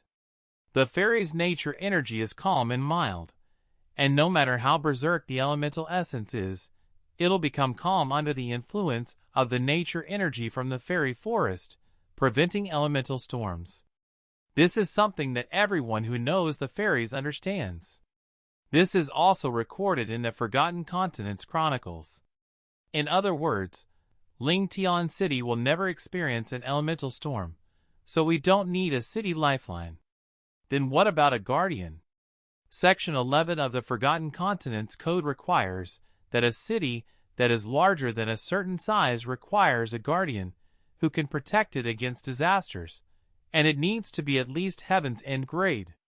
Without a sufficiently powerful guardian, how can you keep this city standing, and how can you allow its residents to live peacefully? The Forgotten Emperor asked. By now, he was grasping at straws. There was indeed a law within the Forgotten Continents Code that required cities above a certain size to have a powerful guardian. There were countless powerful beasts, demons, and devils in the Forgotten Continent, and if a large city didn't have a powerful guardian, countless residents would die if calamity struck. The guardians of the 4 main cities and the royal city were appointed by the Moon God clan. The Azure Dragon City's guardian was the Azure Dragon, and the Vermilion Bird City's guardian was the deceased Vermilion Bird. However, this was only a necessity for the Forgotten Continent cities. There had never been such a requirement for player cities. Asking players to find a Heaven's End grade being to protect a player's city was almost impossible. An exasperated look appeared on Yunming Xian's face, and just as she was about to speak, a thundering voice came from above. Who said Ling Tian city had no guardian? This voice sounded like an extremely large bell ringing right next to one's ears, causing everyone's organs to tremble and making them feel incredibly uneasy. At the same time, a pressure as heavy as a mountain descended from above, making it difficult for everyone to breathe. Who is it? Who's talking? Sensing a powerful enemy, the Forgotten City's soldiers all looked around, feeling bewildered. They lifted their shields and raised their weapons, forming a protective circle around the Forgotten Emperor. The peaceful man in white also opened his eyes, staring at the ground far away. The low voice caused Ling Chen to pause in surprise, because it sounded quite familiar. His eyes stared. Could this voice be? No way. Rumble. The ground shook and began to shake more and more, as if it was bubbling. Suddenly, a long crevice appeared on the ground, and a mountain broke through it, rising higher and higher. What? What is that? Protect the Emperor. This sudden abnormality caused everyone to gape in shock, staring at the strange mountain rising from the ground. When the mountain rose up nearly 50 meters, everyone's pupils expanded and contracted many times. The mountain was actually moving, and rocks dropped off it as it swayed, as did some of the trees growing on it. The mountain became taller and taller, turning into a gigantic body that slowly stood up as everyone stared, dumbfounded. Lord Guardian God. It's Lord Guardian God. Chief Dillo cheered happily, raising both of his hands as his body trembled with excitement. A giant, which seemed to be made out of a mountain, appeared before everyone. It was covered with rocks and stones, and every part of its body, including its head, limbs, body, and muscles, were all formed from rocks. The only exception was the gigantic eye at the center of its head. It was 100 meters wide horizontally, but this would not have been much if not for the face that it stood so tall vertically, looking absolutely terrifying. The Forgotten City's soldiers tilted their heads as far back as possible in order to fully look at it. There were cries of shock from Ling Tian's city, and everyone within stared at the rocky giant. Everyone's mouths were wide open, and they were unable to close them. This was definitely the largest creature that they had ever seen in their lives, and it was bigger than anything they could imagine. Comparatively, they were smaller than even its pinky finger. When facing this rocky giant, just seeing how big it was could cause someone to have difficulty breathing, let alone the pressure it was giving off, completely shocking the wits out of them. Mountain Giant. Ling Chen yelled out its name as an expression of shock surfaced on his face, his mind almost exploding. Why would this creature, which was sleeping at the nameless ridge, appear here? Isn't this the mountain giant who is protecting the dwarves? Yunming Xian asked with a soft voice, her face extremely pale. Even if she was 10 times as brave, she would still feel scared when facing such a large creature. Ling Chen nodded. But I don't know why it appeared here. However, it's definitely not an enemy. Chief Dillo excitedly took a few steps forward as he yelled as loudly as he could. Lord Guardian God, why are you here? Are you here to see us? Ha ha ha. The mountain giant gently laughed.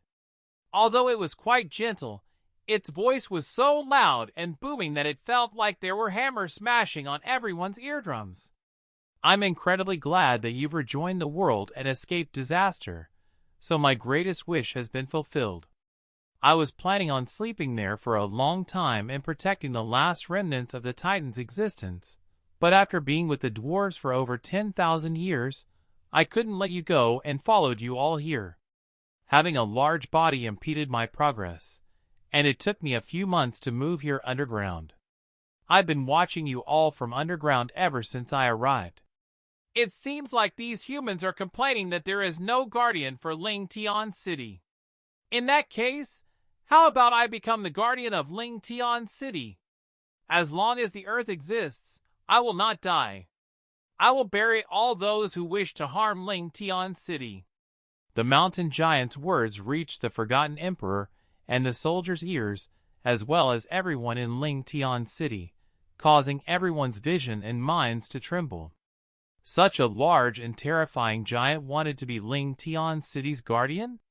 A player city was going to have a guardian that could rival those of main cities? All of the players were once again deeply shocked. That's great. This is a great honor for Ling Tian City. Chief Dillo's face glowed red with excitement. However, his expression froze as he hurriedly turned to Ling Chen and Yunming Xian. You should be the ones to make a decision. Yunming Xian turned to Ling Chen, seeking his opinion. Since Ling Chen had known it for a while, and had even thought about it, he unhesitatingly nodded. Yunming Xian understood and raised her head as she said, As the Lady of Ling Tian City, I give you the title of Guardian of Ling Tian City and ask you to defend Ling Tian City when it faces danger. I will announce this to the whole world within 3 days. Ha ha ha. The mountain giant laughed and suddenly squatted down. A yellow light flashed when he turned into a mountain and sank back down into the earth amid rumbling. When everything became quiet again, the place where the mountain giant had appeared was restored to its former state. Even the long crevice was completely gone, leaving not even a trace that it had been there. It is a heaven's end grade being, but because of its ability to control the earth, not even 3 mysterious god grade beings would be able to contend with it. The man in white said to the Forgotten Emperor. Forgotten Emperor. Looks like there's no need for the Forgotten Emperor to worry about us not having a guardian. Yunming Xian said. It seems like the Forgotten Emperor cares about Ling Tian City deeply, and has given many suggestions. However, it seems like the Forgotten Emperor was worrying unnecessarily. I wonder what other suggestions you have. The Forgotten Emperor's face was extremely unsightly. Just the mysterious god-grade fairy and the Heaven's End grade mountain giant was enough to make him fear Ling Tian City. He felt like he had eaten 100 dead flies when he heard Yunming Xian's words. He dryly laughed and replied, Looks like I was worrying unnecessarily. In that case, I'll take my leave now. Let's go! Feeling incredibly angry and humiliated, the Forgotten Emperor did not want to stay for even an extra second, so he directly turned to leave. Yunming Xian's eyes glimmered as she asked, Since the Forgotten Emperor has come all this way, don't you want to take a look around the city? No need. The Forgotten Emperor's face was dark as he coldly replied, When I want to take a look, I'll come again. Also, there's something that you should remember. Do everything in moderation. After all, this is the Forgotten Continent. After saying this, the Forgotten Emperor flicked his hand, and a teleportation channel appeared beneath the feet of the people from the Forgotten City. A white light flashed as they disappeared. They had come in an overbearing and aggressive manner, but they had left in shame and humiliation. The Ling Tian City's revenge. When Greenwood saw the Forgotten Emperor and his entourage leave in shame, he closed his eyes as he sighed and said, Jealousy is the root of all sins. Even the Emperor of the humans is not immune from it. He could tell that if it wasn't for the might that he and the mountain giant possessed, the furious Forgotten Emperor wouldn't have left so easily. Ling Tian, we're going to have to change the development plan for Ling Tian City. Currently, Ling Tian City has affected the Forgotten City greatly, so it was no surprise that the Forgotten Emperor personally came. If Ling Tian City continues to develop like this, the Forgotten City definitely won't stay silent. The Forgotten Emperor's last sentence was correct. This is the Forgotten Continent. Ling Tian City is only a player city that has not fully stabilized yet and doesn't have the right to fight back against the royal city. Yunming Xian said worriedly. After the Forgotten Emperor left, Ling Chen's gaze became cold. He looked towards where the Forgotten Emperor had been and slowly shook his head. Actually, Xiao Shui mentioned to me early in the morning today about slowing down the development of Ling Tian City. She is worried that the Forgotten City will retaliate. It's simply too abnormal for a player city to surpass the system's royal city, and it's not something that should happen. It's possible that this could negatively affect the China region. At the time I agreed, but now, Ling Chen coldly laughed. Since the Forgotten Emperor personally came to provoke us and try to get us to slow down through threats, we'll have to be even more extravagant. Ming Xian, tell Xiao Shui to open everything within 5 days, and that all of our enterprises are to surpass the Forgotten City's counterparts as their basic goals. Keep the hidden professions, but tell the 7 elders to also do normal profession upgrades, which give players an extra 50 HP and 50 MP. This can be done through diluting some fairy fountain water. Also, release lots of quests for players in the city. Make the quests easier than those from the royal city, but make sure that they're still challenging and exciting while giving much better rewards. Release special and hidden quests now and then as well. Also, the plan to expand Ling Tian City must be immediately carried out. We want to surpass the Forgotten City's scale as soon as possible. Our current short-term goal is for players to forget the Forgotten City's existence.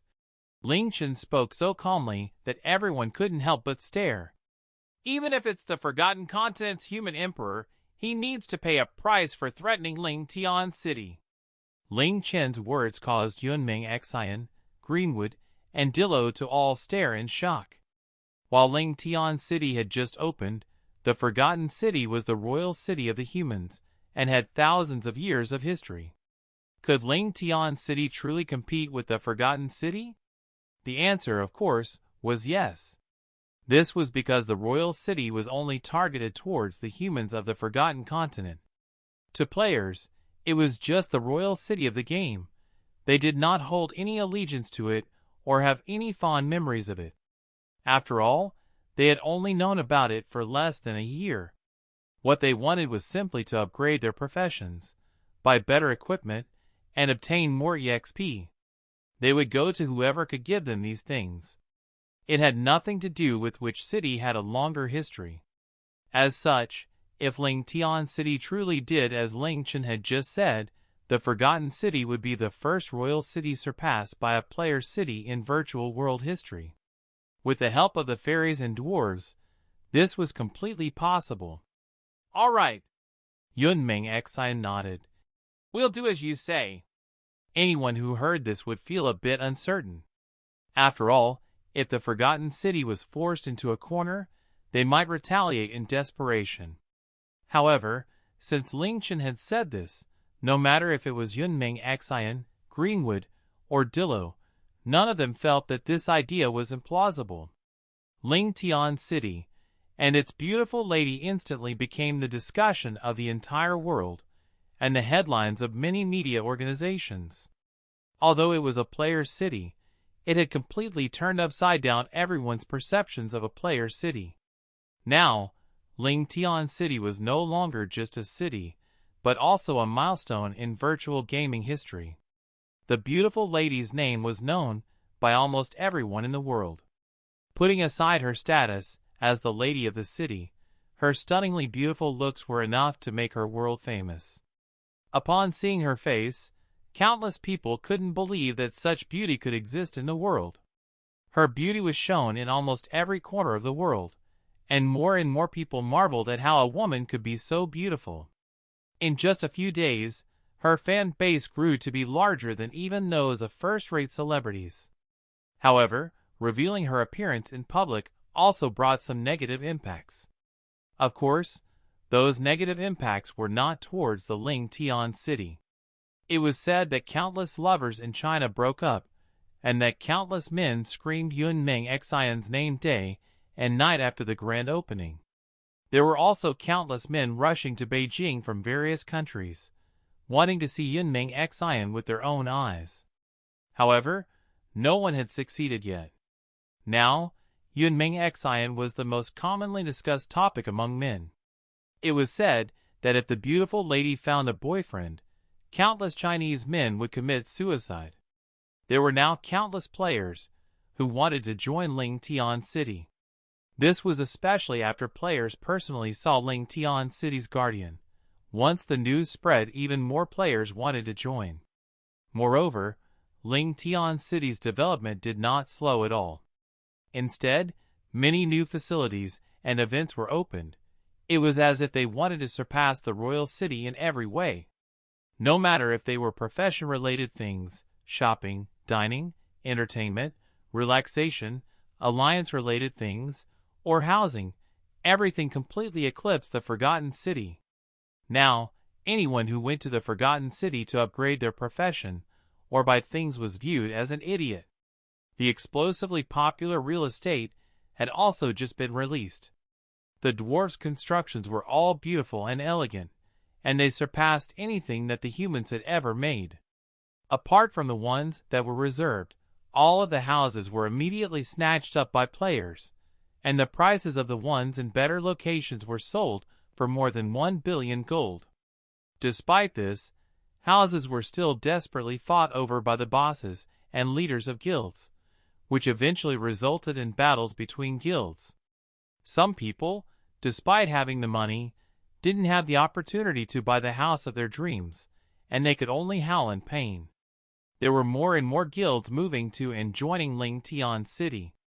Although they had to pass through very strict requirements, Ling Tian City's alliance district was completely filled in just 2 weeks with more than 30 million players. At this point, the Yin Huang alliance couldn't even be compared to it. With so many impressive guilds joining Ling Tian City, the Skyfall dynasty, who was in charge of all these guilds, was bursting with pride. Even the lowest-ranked players in the Skyfall dynasty were viewed with admiration wherever they went. Although the 3 heavenly kings worked early in the morning to late at night, they were incredibly happy. As the guild that had participated in the defense of the city, they were naturally treated much better than those who had joined afterwards. Thinking back to how they had almost protested against joining the Ling Tian City, they almost smacked themselves. They must have been kicked in the head by a donkey, and then had a door smashed into their faces. Of course, not all players could enjoy everything that the Ling Tian City had. Even now, those who were part of the guilds that had participated in the attacks against the new city were unable to buy anything within Ling Tian City. Moreover, they were easily recognizable. Those who did not have a full set of gold-grade equipment were the evildoers who had attacked Ling Tian City. Whenever people saw these players, they looked at them with contempt and disgust. You were so greedy as to attack the city? Serves you right. That's karma for you. What goes around comes around. Before, these players, who belonged to various powerful guilds, were all high and mighty. Now, they felt completely inferior to everyone around them, including those belonging to the Yin Huang alliance. Adding on to the disparity in their equipment, they were now at the lowest rung of Chinese players. Their guilds were now far, far weaker than other normal guilds. The consequences of this was evident. Players started to withdraw from these guilds en masse, and there were more and more of them. When the players who had left bought a full set of gold-grade equipment and began proudly walking around, even those who were extremely loyal couldn't help but feel shaken and start to leave. Even if the bosses of the guilds wanted to, they wouldn't be able to stop them from leaving. With so many of their players leaving, these once world-famous, large guilds were on the verge of collapse. The bosses and leaders frowned day and night, regretting their greed to their bones. Recently, they had repeatedly gone to Ling Tian City to lower their heads to Yunming Xian and beg for forgiveness. However, before they could even see Yunming Xian, they had been rudely chased away. From the very first day of its opening, Ling Tian City had silently taken its cruel revenge against these guilds. Without mobilizing even a single soldier, they had forced these guilds to the verge of collapse. However, with Ling Chen's personality, how could that be all there was to his revenge? After the new city was able to stably stand on its feet, the Dark Knight finally moved out, mercilessly assassinating the high-ranking players of the Yin Huan Alliance and other guilds that had participated in the attack. This was the first time the entire Dark Knight had operated together. Players once again witnessed how terrifying the Dark Knight was through this large-scale assassination operation. Most of the high-ranking players in large guilds were experts among experts, and whenever they went out, they would be surrounded by many other experts as well. It could be said that assassinating them was extremely difficult. However, if the assassins were from the Dark Knight, in just a week, every one of the high-ranking players in the 30 or so guilds had been assassinated at least 10 times. None of them had been able to escape a single time. Although they were constantly surrounded by other experts and always had their equipment and defenses ready, as soon as they walked out of their guild's territory, there would always be a Deathgod sickle at their throats. Most of the time, they didn't even know how they had died. The guards around them were unable to react in time at all, and they could only see a black figure flash past and the target's corpse falling to the ground. All of the high-ranking players in those guilds were struck with fear. From the second day of the Dark Knight's assassinations, they started to live in deep fear, turtling up within their guild's headquarters. Whenever they had to leave their headquarters, death would always descend upon them quickly. The one who suffered the most was the Black Flames Alliance's Black Flames Wild Gale. The Alliance Master of the Black Flames Alliance had once been on the Earth rankings, but he had been killed more than 30 times over the past 7 days, and he was now a pitiful LV-20 player. The set of equipment that he had worked so hard to obtain had been completely dropped. From that day onwards, he stayed within his guild's territory, refusing to come out. The Dark Knight's revenge caused the people within those guilds to become even more terrified, and more people began to leave these guilds for Ling Tian City. Now, even if the leaders and bosses of these guilds were begged by someone on their knees, they definitely wouldn't have repeated the decision to attack Ling Tian City. In the end, the Golden Age Alliance's Mo Gu Lin couldn't take it anymore and brought all of the executives of the Alliance to Ling Tian City, begging to see Yunmeng Xian and offering to apologize and provide compensation to Ling Tian City. After begging in front of the city gates for more than an hour, Yunmeng Xian finally replied.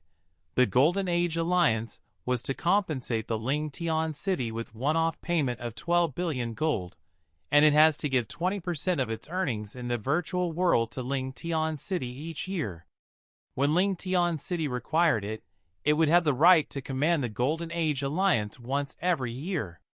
If the Golden Age Alliance agreed to these terms, then Ling Tian City would forgive the Golden Age Alliance and stop sending the Dark Knight after them. They would also get rid of the restrictions, allowing the Golden Age Alliance to join Ling Tian City. This was non-negotiable. Yunmeng Xian's response was brilliant. Although it effectively gave Ling Tian City control over the Golden Age Alliance, the Golden Age Alliance was ecstatic. Mo Gu Lin hadn't expected things to go so smoothly, and the entire Golden Age Alliance was excited to agree. Although they had to pay a large amount of compensation, give a tribute every year, and lose much face, they could at least avoid complete destruction. The Golden Age Alliance immediately agreed, and they provided the compensation the very next day. Once the restrictions were cancelled, the Golden Age Alliance's million players happily entered Ling Tian City, buying new equipment immediately. Although they had surrendered under humiliating terms, they were able to revive their guild in a single day, making them incredibly grateful towards Yunmeng Xian. With the Golden Age Alliance setting the precedent, the other guilds who had attacked also came to Ling Tian City, expressing their willingness to provide compensation, tribute, etc.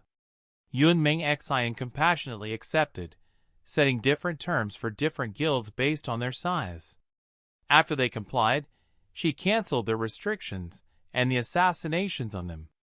Just like that, the guilds became delirious with joy, while Ling Tian City made many unbelievable deals. After all, if the situation had persisted for those guilds, they would have definitely crumbled sooner or later. However, even if this happened, there would be no benefit for Ling Tian City at all. Instead, it was possible that they could retaliate in desperation. Not only had Ling Tian City received massive amounts of compensation, but they could use also these guilds as they wished once per year. It had also reduced the number of guilds that would retaliate against them, while also developing a reputation of benevolence. However, none of this affected the Yin Huang Alliance. The Dark Knight did not carry out assassinations against the Yin Huang Alliance, nor did Ling Tian City remove the restrictions against the Yin Huang Alliance. It was as if everyone had forgotten about the Yin Huang Alliance. Moreover, with Long Tianyun's personality, it was impossible for him to lower his head and ask for forgiveness. As Ling Tian City developed more and more, the Yin Huang Alliance's overall power drastically dropped. Even the Yin Huang Alliance at its peak would not at all be a threat to the current Ling Tian City. The Yin Huang Alliance fell silent, and Long Tianyun had not appeared at all. No one knew what this person was thinking or plotting. Ling Tian City's fame had skyrocketed, but Ling Tian had become quite low profile, rarely appearing in public. The name Ling Tian City inevitably caused players to think of him, but evidently the beautiful lady of the city held a far greater allure. Ever since Shidisika had arrived in the real world, Ling Chen's family ate in bliss every single day because of her incredibly shocking and amazing cooking. They almost swallowed their tongues in every meal. Tian's monstrous appetite became even larger, and she begged Shidisika to teach her how to cook such delicious food every day. Not only Tian, but even Qi Yu would come to every meal, not to mention Chao Ying and Chao Shi, who used various excuses to join them, because comparatively speaking, the food they made or bought tasted simply disgusting. 10 or so days after Shidisika joined the game as a player, she finally left the novice village and came to Ling Tian City. She stuck onto Ling Chen tightly, going wherever he went, and she never allowing him to leave her sight. Even when Ling Chen was spending some alone time with Xianyuan Wu, she would silently stay beside them as a third wheel, making Ling Chen feel quite frustrated. However, he enjoyed being together with Shidisika. He would take her and Tian around to play and occasionally train together. With Shi Ling's incredible mass-killing ability, their progress in just 2 hours was far superior compared to other players, who would need to spend days to get the same results. As such, although they hadn't spent much time training and Tian was continuously leeching EXP, Ling Chen's levels still rose quickly. Soon, he had reached LV 57 and was quite close to hitting LV 60. Tian, on the other hand, did not have the EXP debuff from the Lunar Scourge, so she was now only LV 50, entering the top 50 on the player level rankings. Su'er's cooldown time for her Heaven Secrets abilities was coming, so Ling Chen knew that the peaceful times would soon be over. One day, "Ling Chen, play games with me." Shidisika grabbed Ling Chen and placed a wireless game controller in front of him. Ling Chen was currently holding a story book, looking for stories that he could tell Cai'Er. As soon as he heard games, he stood up with a whoosh and said in a serious tone, "Even though I want to play with Sha, I suddenly remembered that I have something important to do, so I need to go right away. Tian, come and play games with Sha. Ow! I'm going to the toilet." Tian, who had just walked out of the bedroom, quickly ran into the bathroom and slammed the door shut. Play games with Shidisika? What a joke! Before Shidisika had come here, she had never played video games before, so during the first 3 minutes, she was incredibly unskilled and lost miserably. However, 3 minutes later she started to improve, and 10 minutes later, Tian was unable to win even once. As such, the expert, Ling Chen, was sent in, but he was completely annihilated. Afterwards, no matter if it was Tian or Ling Chen, neither of them ever won again. They couldn't even retaliate. She was a natural-born monster at playing games. She had terrifying skills in cooking, and she had completely destroyed Tian and Ling Chen her first time playing video games. Ling Chen simply couldn't understand how this girl, who he had picked up from the game, could be so ridiculously overpowered. Just as Ling Chen was preparing to run, a gentle voice suddenly sounded out from outside. Tianya, are you inside? Upon hearing this voice, Ling Chen's body trembled as if his heart had been gently bumped by something soft. He almost rushed out at full speed as he said, I'm in! I'm in! After rushing out, Ling Chen immediately saw a beautiful figure by the bamboo forest. She was silently standing there, creating the most beautiful scene within the heavens and the earth, and even the jade-green bamboo around her seemed to become dim. The cool breeze caused her clothes to flutter, creating a dazzling scene.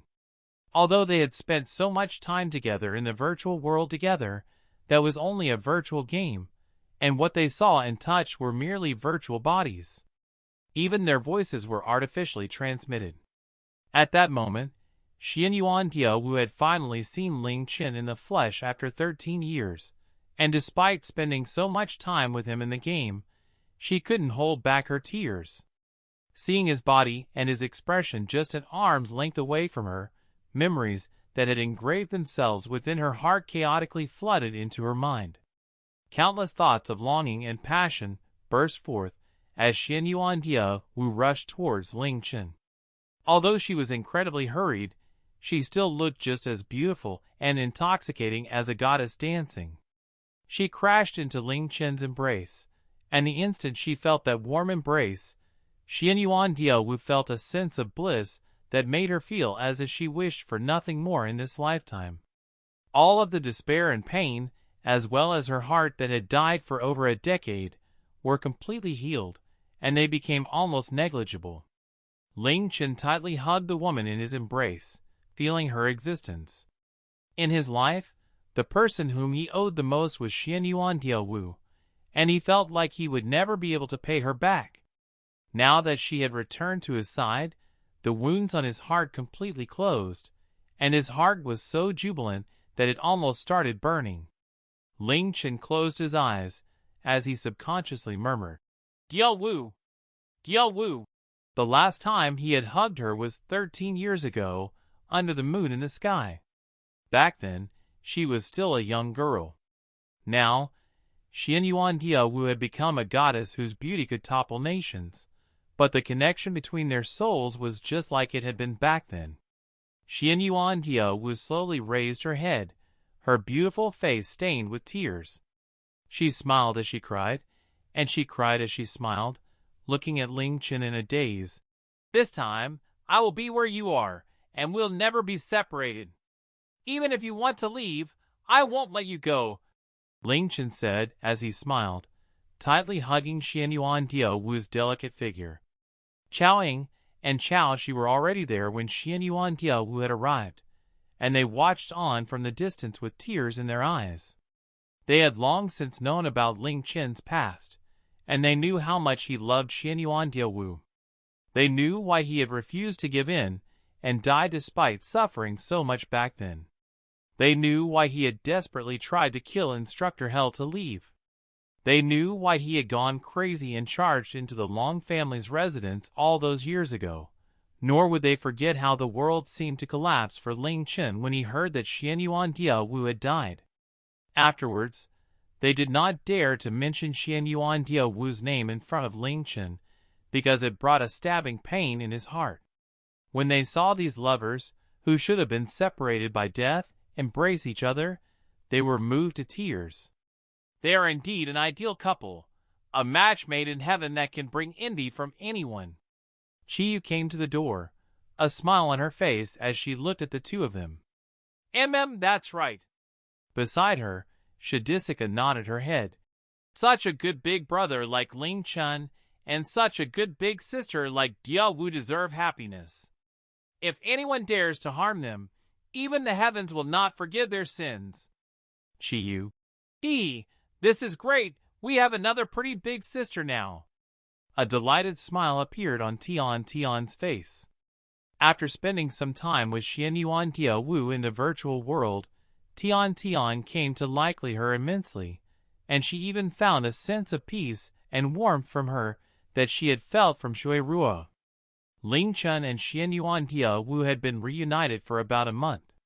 However, Xianyuan Dia Wu had only just arrived here in the real world, not because she wasn't eager to come to his side, but after deciding to come to Ling Chen's side, she would never be able to leave him. As such, she had to take care of some things on her heart before coming here. She returned to Beijing and met her father, Xianyuan Dao. After all, he was her father. Afterwards, she determinedly left. The Xianyuan Dia Wu from back then was dead, and the current Xianyuan Dia Wu only belonged to Ling Chen. However, there were few perfect things in this world. Xianyuan Dia Wu's arrival caused Ling Chen to feel incredibly happy, but after he calmed down, he discovered something that soon caused him a headache. Xianyuan Dia Wu liked Tian a lot, and anyone would like Sha. Moreover, Xianyuan Dia Wu was also on quite good terms with Chao Ying and Chao Shi.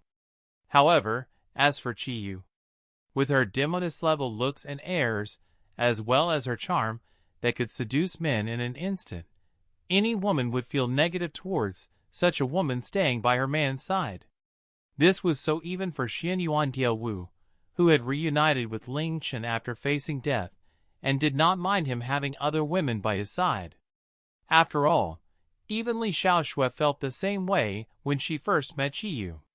When Xianyuan Dia Wu saw Qiyu, the warm and joyous atmosphere solidified and turned cold.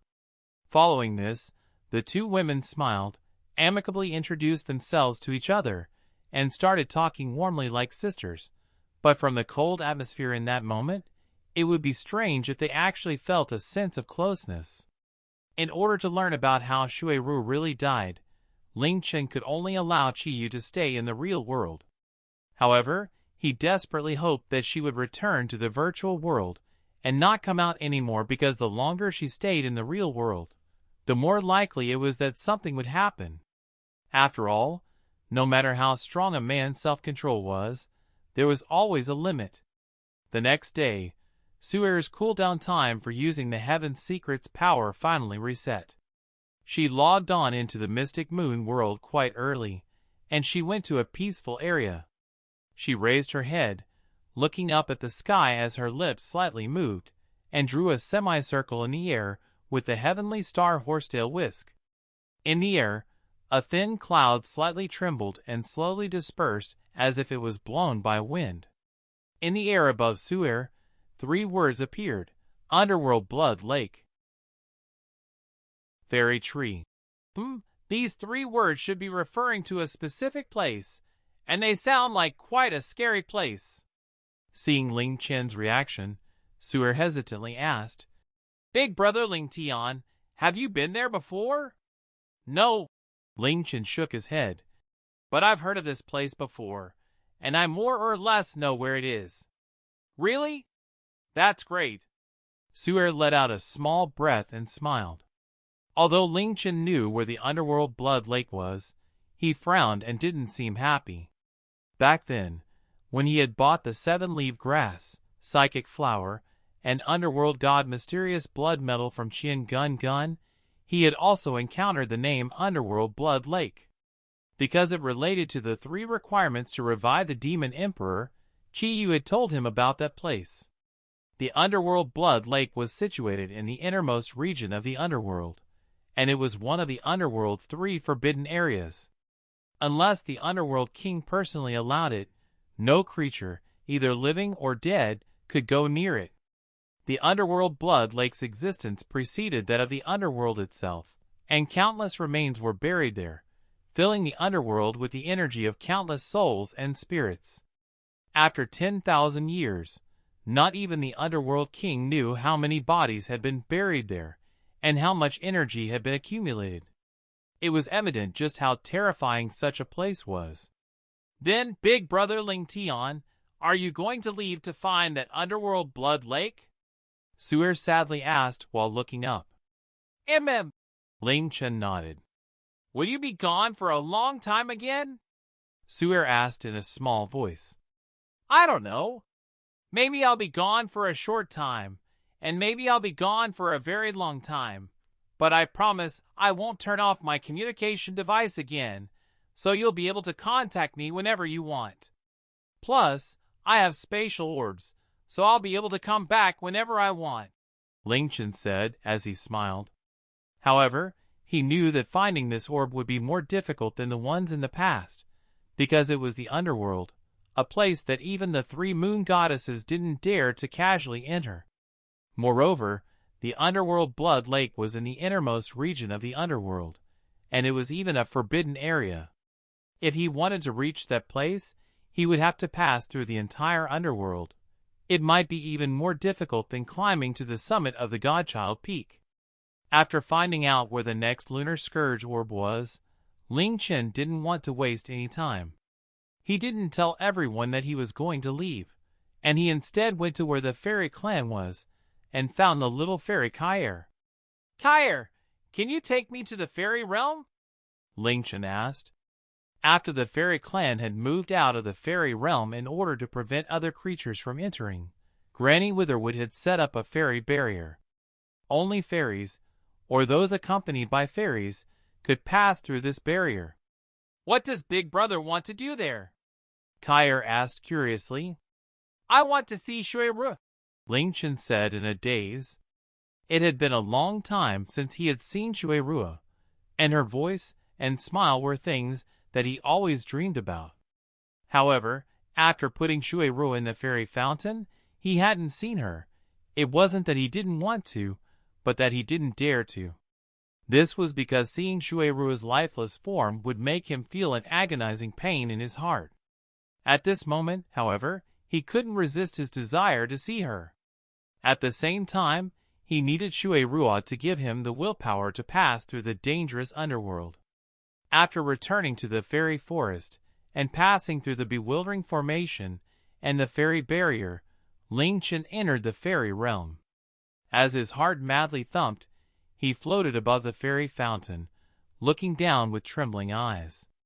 Finally, he saw the figure that he dreamed about every night. She didn't look like she was dead, but she looked like she was peacefully sleeping. And even though she was sleeping, she still looked just as beautiful. Lying there, she looked like a princess of the sea who had been cursed to a deep sleep, waiting for her prince to wake her up. Ling Chen silently stared at her until he completely spaced out, and his eyes seemed to forget how to blink. Just like that, he continued to gaze at her. Cai'Er floated beside him, her gaze alternating between looking at him and the sleeping girl in the fairy fountain, and she did not make any noises. It was just that when she looked at Ling Chen, she felt a sense of sorrow that she had never felt before. While above the fairy fountain, Ling Chen couldn't feel time passing, and after a very long time, he finally closed his misty eyes. Rua, wait for me, I'll wake you up soon, wait for me. As he closed his eyes and turned around, a tear fell from his eyes, silently falling and landing within the still fairy fountain, causing a small ripple. Cai'Er, let's go! Just as Ling Chen spoke and before Cai'Er could reply, he felt an abnormal airflow around him, as a jade-green light suddenly shot out from the fairy fountain into the sky. Ah! What? What's going on? Why did it suddenly let out light? The sudden appearance of the beam of light frightened Cai'Er, causing her to cry out in shock. If even Cai'Er didn't know what was happening, Ling Chen was even more so in the dark. As Ling Chen and Cai'Er stared in shock, the originally still fairy fountain suddenly started rippling, and an unnatural sound came from beneath the fairy fountain as if there was something moving. Could there be something living under the fairy fountain? Ling Chen asked in surprise. The rippling of the water became more and more intense, making it impossible for him to see what was under the water, and obscuring Shura from his sight. No. No way. How could there be something under the fairy fountain? Ah! What's going on? Cai'Er was much more alarmed than Ling Chen because the fairy fountain was the most important and holy thing to the fairy clan. With a pop, a jade-green tinder shoot broke through the water, appearing within Ling Chen's and Cai'Er's vision, causing their jaws to drop. What is that? Cai'Er yelled as she pointed at the young shoot. How am I meant to know? Ling Chen inwardly yelled. He frowned as he looked at the abnormal fairy fountain, and his gaze locked onto the young shoot that had just broke through the water, but this was just the beginning. After the shoot broke through the water, it grew at an unbelievable rate. It grew from being just a few centimeters long to more than 10 centimeters long, then half a meter, 1 meter, 2 meters. As it grew, it started to sprout branches where tender leaves began to grow. There were only a few leaves at the beginning, but soon they became quite densely packed. Following this, the trunk took shape, becoming thicker and thicker. As the green tree grew, the beam of green light also became denser and wider. Ling Chen and Cai'Er's jaws completely dropped, watching the tree grow taller and taller. Ling Chen had seen this sort of scene in movies before, but seeing such a thing happening just 50 meters in front of him caused him to become completely dumbfounded. Tian City. All of the fairies seemed to simultaneously feel something, and they all looked back towards the fairy realm. The younger fairies seemed quite confused, while the bodies of the older fairies trembled, feeling the mysterious aura of nature and seeing the jade-green light in the sky. This. Could it be? Granny Witherwood, who never appeared in front of humans, stared towards the fairy realm, tears gathering in her eyes. Greenwood rushed over, excitedly yelling, Mother, this feeling, could it be? Let's go! Granny Witherwood raised her walking stick, and a green light flashed as she teleported back to the fairy fountain with Greenwood. By the time Granny Witherwood and Greenwood had returned to the fairy fountain, the jade-green tree had finally stopped growing. It was 1 meter thick and about 10 meters tall. The abundant and exuberant leaves covered most of the fairy fountain, preventing almost any light from getting past. The jade-green light disappeared, but the tree trunk and branches gave off a dreamy jade-green glow. Green motes of light would also float up from the branches and leaves, surrounding the green tree and floating above the fairy fountain, giving off a beautiful and dreamy feeling. The waters of the fairy fountain stilled, and Shura was still peacefully sleeping underneath and had not been moved at all. This allowed Ling Chen to let out a sigh of relief, and he started to look up and down this gigantic tree in shock. He looked towards Cai'Er, and found that there was a jade-green light around her body exactly like that of the jade-green trees. Moreover, Cai'Er's expression was extremely strange. She stared at the jade-green tree with a hazy look in her eyes. Fairy tree, it's really the fairy tree. Granny Witherwood's walking stick fell to the ground as she let out an emotional cry, and she knelt to the ground, tears pouring out of her eyes. Beside her, Greenwood's fists were tightly clenched as his body shook, his eyes fixed on the large jade-green tree. His gaze was extremely emotional, as if he had seen the god of nature descend. Fairy tree? Ling Chen looked at the large tree, feeling even more confused. Seeing Greenwood and Granny Witherwood's reactions, the fairy tree should be quite important to the fairy clan, at least as important as the fairy fountain. It seemed that the fairy clan had been waiting for the fairy tree to appear all this time. But why did this tree suddenly grow? Could it be because of him? Ling Tian, why are you here? What happened here? Greenwood came over to Ling Chen as he hurriedly asked. I came here to see my little sister, but I didn't do anything. Just as we were about to leave, this tree suddenly grew out, and I don't know why either," Ling Chen truthfully replied. Standing so close to Greenwood, he could clearly feel how intense Greenwood's emotions were, and he asked, "What is this fairy tree?" "The fairy tree is the tree of our fairy clan's origins, and it is the tree of life." An aged and emotional voice sounded out from behind him, as Granny Witherwood slowly walked over, her teary eyes staring at the fairy tree. "I never thought that in my old age that I would not only be able to see my clan released, but also see the reborn fairy tree. I can truly die without regrets now. The tree of the fairy clan's origins? The tree of life? That's right." Greenwood nodded as he raised his head, looking at the light on the fairy tree as he said in awe, "No one knows the fairy tree's original name, but in the ancient times, when there were still gods and demons, it was a godly tree filled with the power of nature.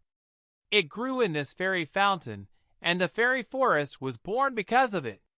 As it grew, its nature energy became denser and denser, forming a spirit and giving birth to the first nature spirit, the being that our fairy clan worships, the nature goddess." Granny Witherwood continued, speaking in a voice that was hoarse but as heavy as a mountain. "She didn't have any fighting power. Instead, her power was one of holiness, nature, purity, benevolence, and life. Although she was birthed by the fairy tree, in our hearts she's a being of utmost holiness. This is because she, with the fairy tree's power, created the first fairy, which is how our fairy clan came to be. Without the nature goddess, none of the fairies would exist. In essence, the nature goddess is a fairy, but she is also a nature spirit. As such, she's also called the progenitor of our fairy clan. So it's like that." Ling Chen lightly nodded. He had heard the fairies mention the nature goddess before, and he could feel that their worship towards the nature goddess surpassed that of the moon god clan. However, he had not found any records of the nature goddess in the Forgotten Continent chronicles. It turned out that she was not a god, but she was instead a spirit like the lucky cat. It was just that one was a nature spirit, while the other was a treasure spirit. However, she was a true goddess in the hearts of the fairies. "Does that mean that the fairy tree disappeared afterwards?" Ling Chen asked. "That's right. It disappeared a long, long time ago. No, it entered into a deep sleep together with the nature goddess, until today."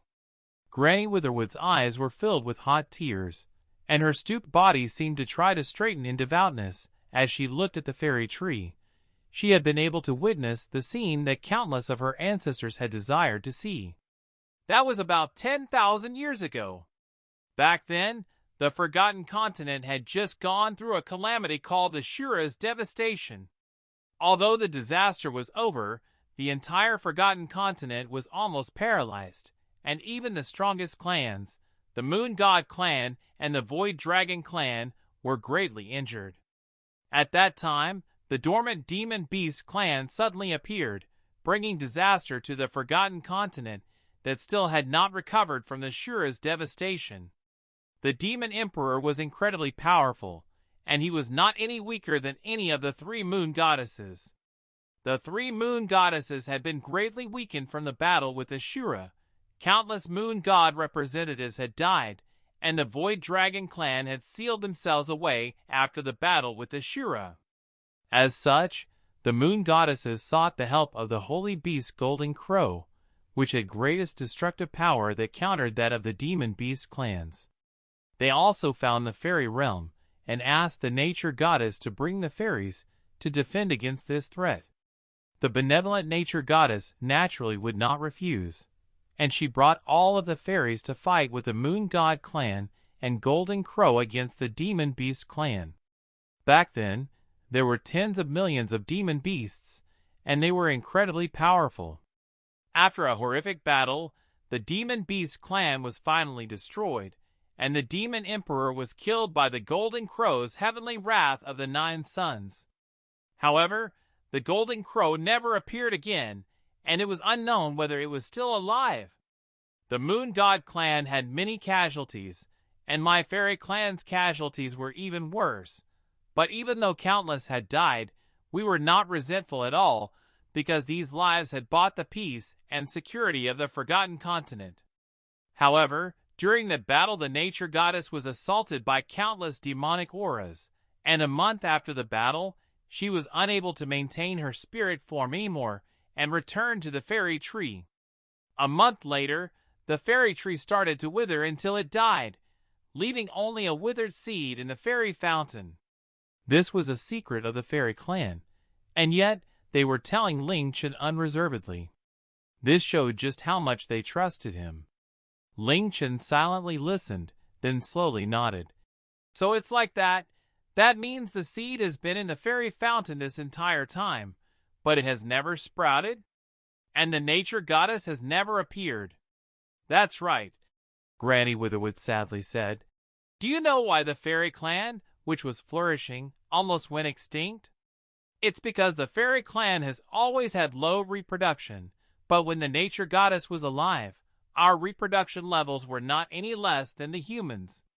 Everything was because the nature goddess and fairy tree fell into a deep slumber. They are the origin of our fairy clan's power and life, and without the fairy tree's power, our fairy clan will become weaker and weaker with every generation, and it will become more and more difficult for each generation to give birth. Now, there are only a mere 2,000 fairies left. In that case, since the fairy tree has been reborn, does that mean fairies will become stronger and will be able to give birth to the next generation more easily? Ling Chen asked. That's absolutely correct. A joyous smile appeared on Greenwood's face. He spread out his arms and faced the fairy tree. This is the aura and power of the fairy tree as described in the records. I can feel all of the cells in my body jumping and rejoicing. My fairy power is also trembling in excitement, as if it's a tender shoot about to grow in spring. This is great. My fairy clan is going to experience a revival. It was possible to increase the population by mating with humans, by using their reproductivity to increase their numbers. However, fairies born from unions with humans would no longer be pure-blooded fairies. As such, the fairy clan would not make such a decision unless they had no other choice. Now, the fairy tree has miraculously reappeared, so the fairies no longer had to go through with such a plan. The danger of becoming extinct was now gone. This is why we've been desperately protecting the fairy fountain to prevent it from being tainted by anything. This is because the fairy tree's seed was within the fairy fountain, and every generation of our ancestors has been hoping for it to grow. The fairy fountain is the last remaining pure water in the world, so every generation of fairies needs to protect it to the death and cannot let any outsiders to come into contact with it. Ling Tian, did you really not do anything with Cai'Er here? Greenwood asked seriously. The fairy fountain wouldn't have appeared for no reason, and he knew that something must have happened. Ling Chen thought about it, but he shook his head. After arriving here with Cai'Er, I only looked down at Shura from above, and Cai'Er was by my side the entire time. We didn't go anywhere else or touch anything, and we barely even spoke. Just as we were about to leave, a green light shot out from the water, and the fairy tree suddenly started to grow. Ling Chen thought about everything that had happened after he had come here. From when he had arrived to when he was leaving, his thoughts had been solely focused on Shura. He indeed had not done anything else, and he had barely talked. Oh, there was that when he looked away from Shura, a tear fell into the fairy fountain, but the fairy tree's growth surely had nothing to do with his tear, right? Then why would the fairy tree suddenly grow? Could it be that something happened here before all of us came? Greenwood muttered to himself. Hurry and look at Cai'Er. There seems to be something odd about her, Ling Chen said. From when the fairy tree had broken out of the water, Cai'Er's body had started to flash with a pure, jade-green light. She seemed to be soulless as she stared at the fairy tree, her body hovering in the air but not moving at all. Greenwood and Granny Witherwood saw just how strange Cai'Er looked, but they did not reveal expressions of shock. Granny Witherwood slowly spoke. Don't worry, the light on Cai'Er's body is because she's too close to the fairy tree and has been filled with fairy power. In other words, her fairy power is being awoken and evolved by the fairy tree, and she will become more powerful and pure. Any fairy in front of the fairy tree will have this sort of reaction. Ha ha, it's been 10,000 years, and the fairy tear has finally reappeared. Cai'Er is lucky enough to be the first fairy to be bathed by the fairy tree's power. HM? Before she had finished speaking, Granny Witherwood suddenly paused as a look of surprise appeared on her face, and the same was for Greenwood. This was because the light around Cai'Er's body became even larger and brighter, forming a green halo of light that was around 5 to 6 meters wide, and her fairy power also became even more powerful. This incredibly dense feeling of fairy power caused Greenwood and Granny Witherwood to feel a suffocating feeling. What's going on? The incredible power radiating from Cai'Er caused even the mysterious god Great Greenwood to take a step back as he said in shock. Even if her power should increase under the fairy tree, it shouldn't be to such an extent. This power almost exceeds mine. Ling Chen was even closer to Cai'Er, and he was blown back 10 or so meters by the gust of fairy power emanating out from her. Hearing Greenwood's words, he felt utterly shocked. She was almost as powerful as Greenwood. Although Cai'Er wasn't weak before, she was only a LV-40 celestial grade fairy. Greenwood was a LV-100 mysterious god grade chief. A new companion. Although Granny Witherwood and Greenwood were in shock, what happened next caused them to become even more dumbfounded. In front of the fairy tree, a jade-green image slowly appeared. As this image became clearer, they could tell that it was that of a woman. Her body was tall and slim, and she was wearing a long jade-green dress. Her lengthy green hair floated behind her, and the green motes of light surrounding the fairy tree were attracted to her, dancing around her. Under the green light, it was difficult to see her facial features, but everyone felt a sense of holiness and purity from her, tugging at their heartstrings. In nature goddess! Granny Witherwood and Greenwood simultaneously cried out. Green clothes, green hair, and a pure aura that made the fairies feel intoxicated.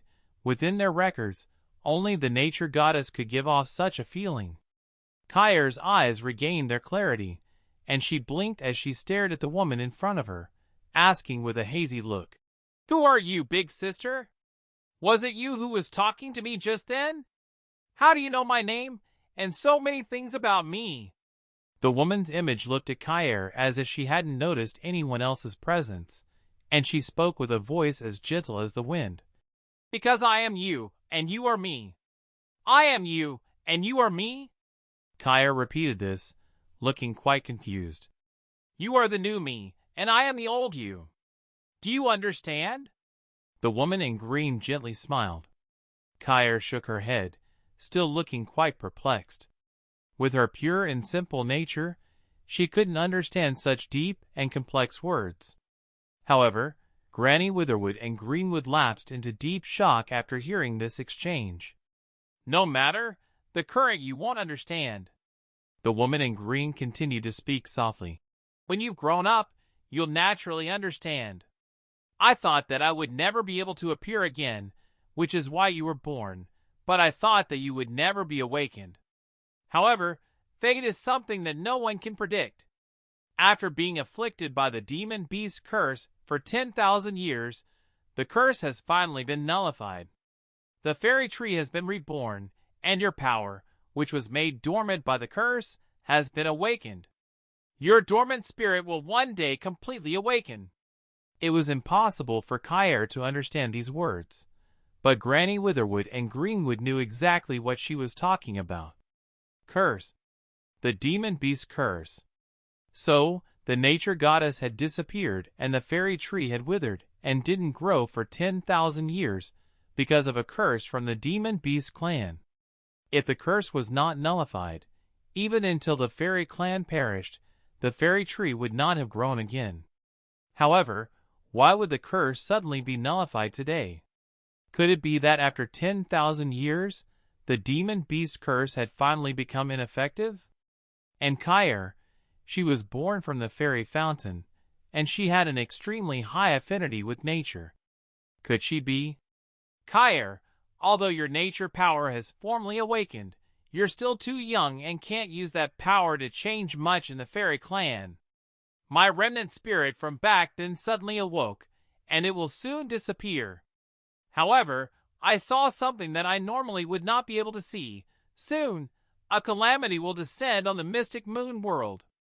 This calamity will be even worse than the Shura's devastation and the battle with the demon beast clan.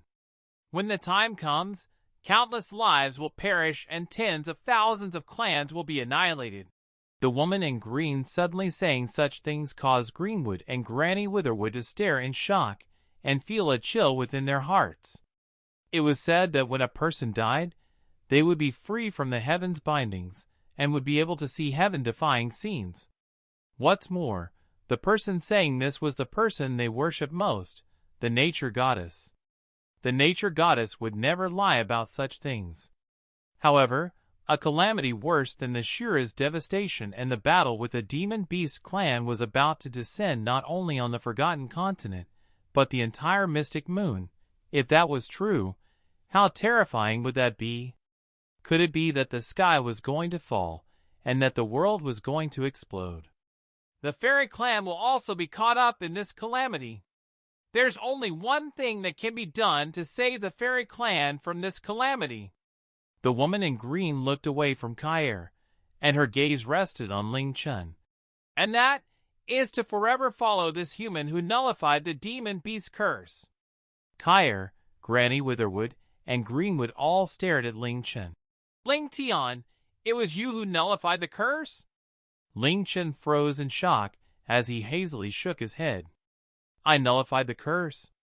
Are you joking? How come I didn't know? I didn't do anything after coming here, eh? That Cai'Er? Are you saying that Cai'Er broke the demon beast curse that persisted for more than 10,000 years? Are you kidding me? Plus, I really didn't touch anything. All right, that's not the most important part. This woman in green says that they can avoid the calamity by following me. You're joking, right? Forever follow Big Brother? So be with him forever? Of course Cai'Er understood this part, and her eyes lit up as she said in a soft voice, Of course, I want to go out and play with Big Brother. It's so boring staying in the same place every day, but Daddy and Granny don't let me go out, and Big Brother isn't willing to take me out to play. Even if I want to, they definitely won't agree. The woman in green smiled and stretched out her right arm. An orb of jade green light appeared and flew towards Cai'Er. Goodbye, Cai'Er. When you grow up, you will realize that I am you. Remember my words and make sure you follow him. After speaking, the green image disappeared like a wisp of smoke. The orb of light touched Cai'Er's body and then shot towards Ling Chen almost 10 times faster than before and covered his body, creating a jade green, glowing connection between him and Cai'Er. This is? Ling Chen stared at the green light in shock, feeling at a loss as to what to do. At this moment, a system announcement sounded out. Ding! Under the influence of an unknown power, the nature spirit Cai'Er has formed a nature contract with you and has become your companion and pet. The nature contract has coercive properties, and it cannot be canceled by either side within 3 years, and it also has the same characteristics as a master-pet relationship. Would you like to give nature spirit Cai'Er a new name? Ling Chen. Email protected, $%. Without any prior indication or asking for his permission, he had suddenly gained a new pet, and this new pet and companion was the little fairy Cai'Er. Although it felt quite weird having this fairy girl become his pet, it wasn't something that Ling Chen couldn't accept. After all, he already had Cai'Er, who was also a humanoid pet. Plus, Ling could take human form, and Snow Cherry was a moon god representative before. Moreover, it wasn't bad to have an extra pet, although he would definitely have to take care of this little fairy more than she took care of him. However, what made Ling Chen feel quite frustrated was that he hadn't even been asked about his thoughts. He had been forcefully given this pet, and he couldn't even cancel this relationship. He felt as if he was a defenseless woman who was forced upon by a tyrant king. He had always been the dominant one, and being forced into something like this made him feel quite displeased. However, Cai'Er was indeed Cai'Er, and even though she was his pet, he definitely couldn't treat her as a pet. Otherwise, he might have to become her caretaker. Nature contract. Granny Witherwood and Greenwood evidently understood the meaning behind those words, and the light indicated that this was no ordinary contract. It was a contract where Ling Chen was the master, and Cai'Er was the pet. After seeing this, their gazes became incredibly complicated. No, Ling Chen replied to the system announcement. Following this, Cai'Er's stats appeared before him.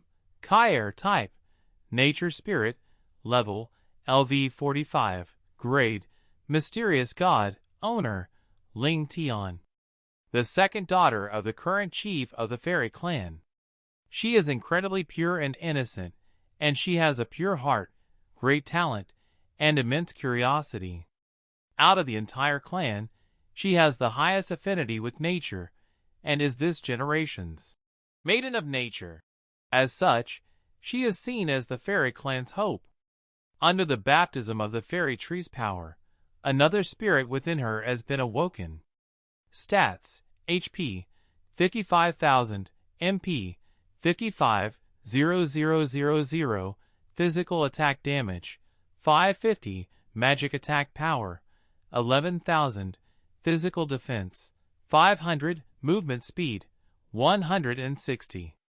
Elemental resistances: water 90%, fire 90%, wind 90%, lightning 90%, earth 90%, light 200%, darkness -100%. Passive abilities can fly at low altitudes, and her flying speed is equivalent to her movement speed. Nature's protection recovers 90% HP and 90% MP every second, immunity to all abnormal statuses apart from poison, and immunity to all debuffs.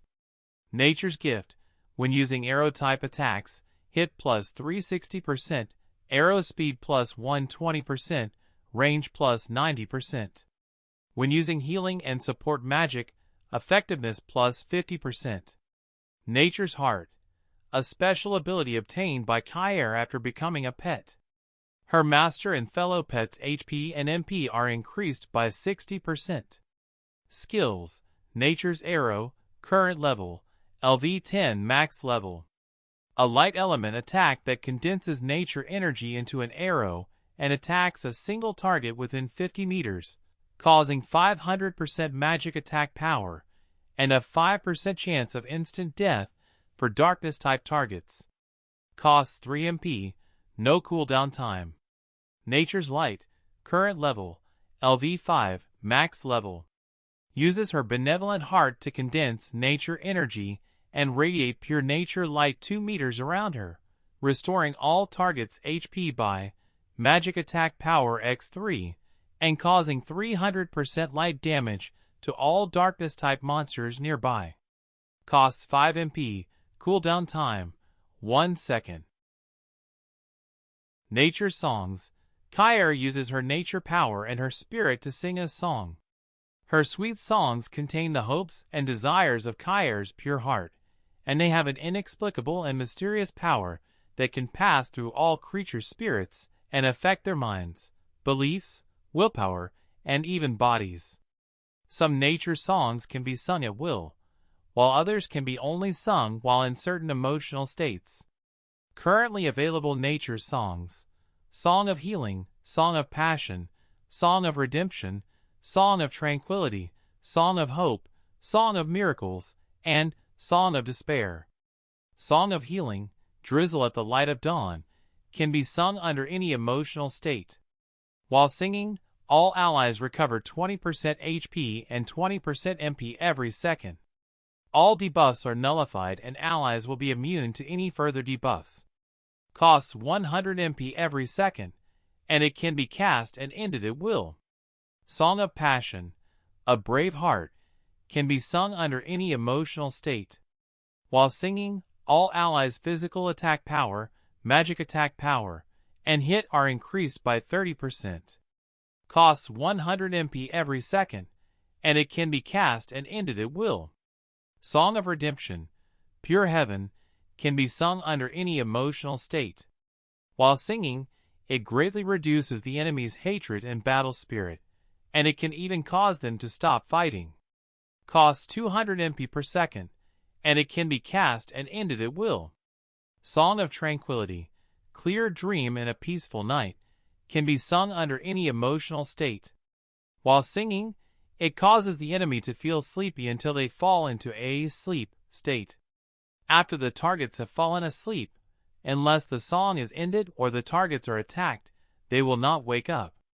Once attacked, they will immediately wake up, and they will not be affected by clear dream in a peaceful night for a long time.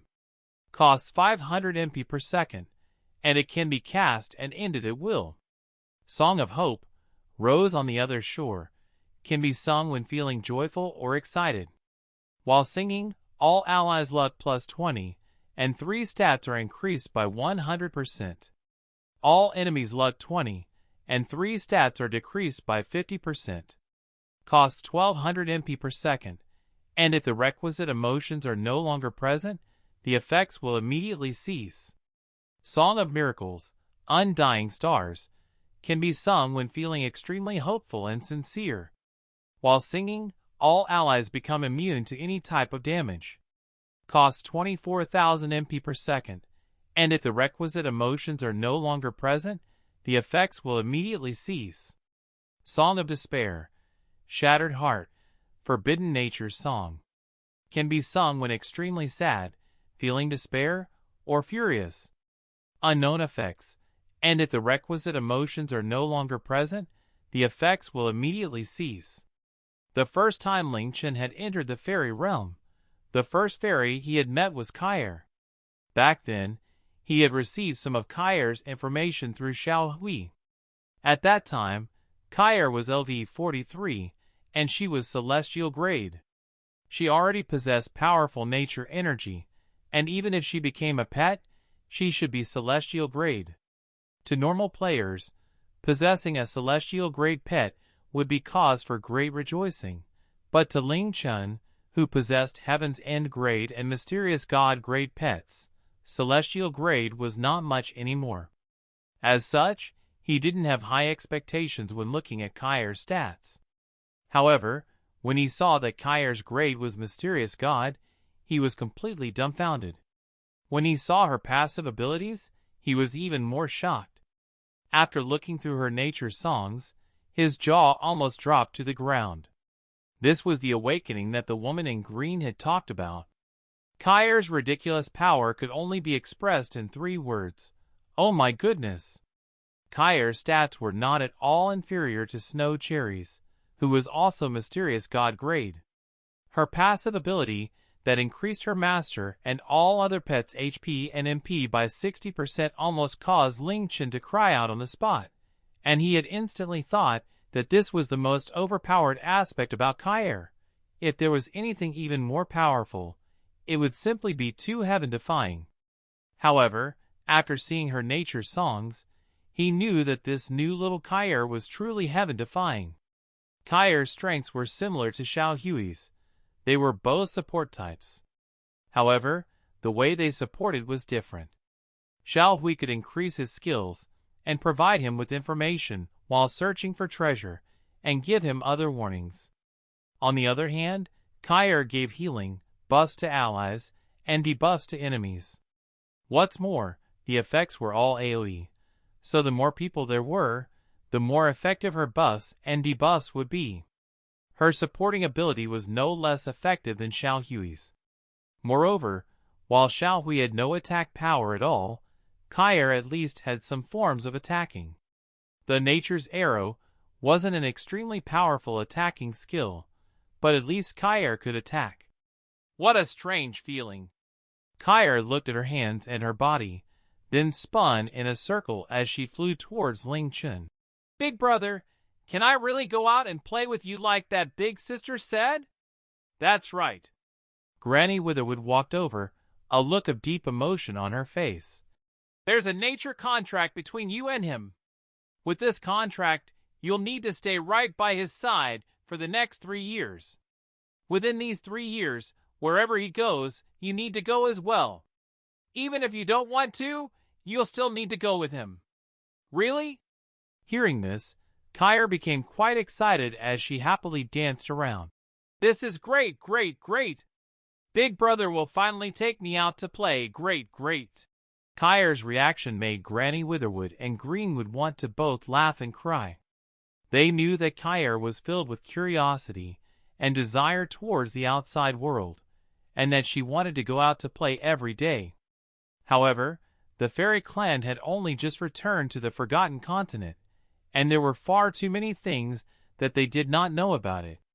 Adding on the fact that there were very few fairies left and Cai'Er possessed a special status, they wouldn't risk allowing any harm to come to Cai'Er. As such, they wouldn't allow her to leave the fairy forest and Ling Tian city. However, because of these changes, she could now finally realize her dream. Ling Tian, tell me truthfully how you broke the demon beast curse. Over all these years, our clan didn't even know about the curse, otherwise we would have done all we could to nullify it. Granny Witherwood said emotionally as she looked at Ling Chen. Ling Chen once again shook his head as he said earnestly, I really don't know. Even I'm confused about this. After I came here, I only looked down at the fairy fountain and didn't do anything. Cai'Er was by my side the whole time, and she can confirm this. Uh-huh. Little Cai'Er immediately nodded and stretched out her finger and pointed. Big brother isn't lying. He was just looking down and didn't move at all. I was looking at him the whole time, and he really didn't do anything. Then why? Granny Witherwood was completely confused. She was completely sure that the image just then was the nature goddess, and she definitely wouldn't lie. Granny Witherwood once again looked at the fairy tree and said excitedly, Forget it, the reason for this isn't important. The fairy tree being reborn is something my clan has been looking forward to for 10,000 years. Ling Tian, even if you don't know what happened, since the nature goddess said it was you, there's no doubt about it. Perhaps one of your actions unknowingly nullified the curse, and so you've once again rescued our fairy clan. You're indeed our fairy clan's great benefactor. Our fairy clan will forever remember what you've done for us, Greenwood said as he smiled at Ling Chen. Every one of his words were filled with immense gratitude. Ling Chen could only smile helplessly. I feel very embarrassed to hear you say that. However, does that mean Cai'Er is? Greenwood gave the excited Cai'Er a deep look as he sent a voice transmission to Ling Chen. When you first entered the fairy realm, you probably knew that she wasn't my daughter, but she instead has a special identity. She wasn't born by any of the fairies. The year I became the chief, a small lotus flower grew in the fairy fountain. The lotus flower blossomed in a month, and it had rainbow-colored petals. When the petals completely opened up, we found Cai'Er sleeping within it. Ling Chen. Because Cai'Er was born within that rainbow-colored lotus flower, we called her Cai'Er, Tian. Kai means color. After she was born, she possessed immense talent and great affinity with nature. We thought that she was a spirit born from the fairy fountain's energy, so we weren't surprised to see her talent and incredibly pure power. We even viewed her as the hope that the heavens gave to us, and as the chief, I decided to take her as my daughter. Speaking to there, Greenwood let out a long breath and his voice slightly trembled. Only today did I realize that she's the new nature goddess. This was something that everyone had inferred from the woman in green's words. Ling Chen fell silent for a while before looking over at Cai'Er and saying to Greenwood in a soft voice, If Cai'Er really is the new nature goddess, will there be any impacts on the fairy clan if I bring her away? Greenwood shook his head and smiled. You're our fairy clan's benefactor, and we won't mind what you do if you take away.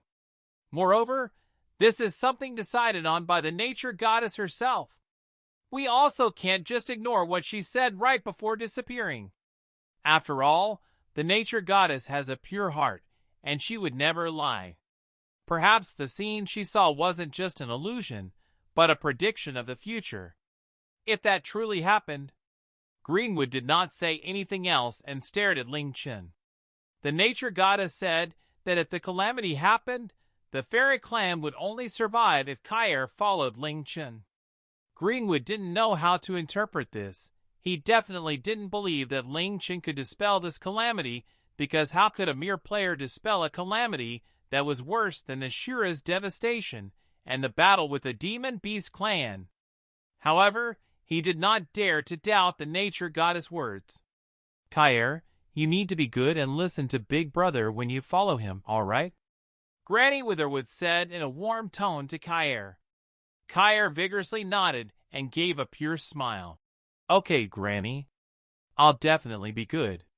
No one knew if the woman in green's words would come true in the future. However, Ling Chen needing to take Cai'Er wherever he went became an unchangeable reality.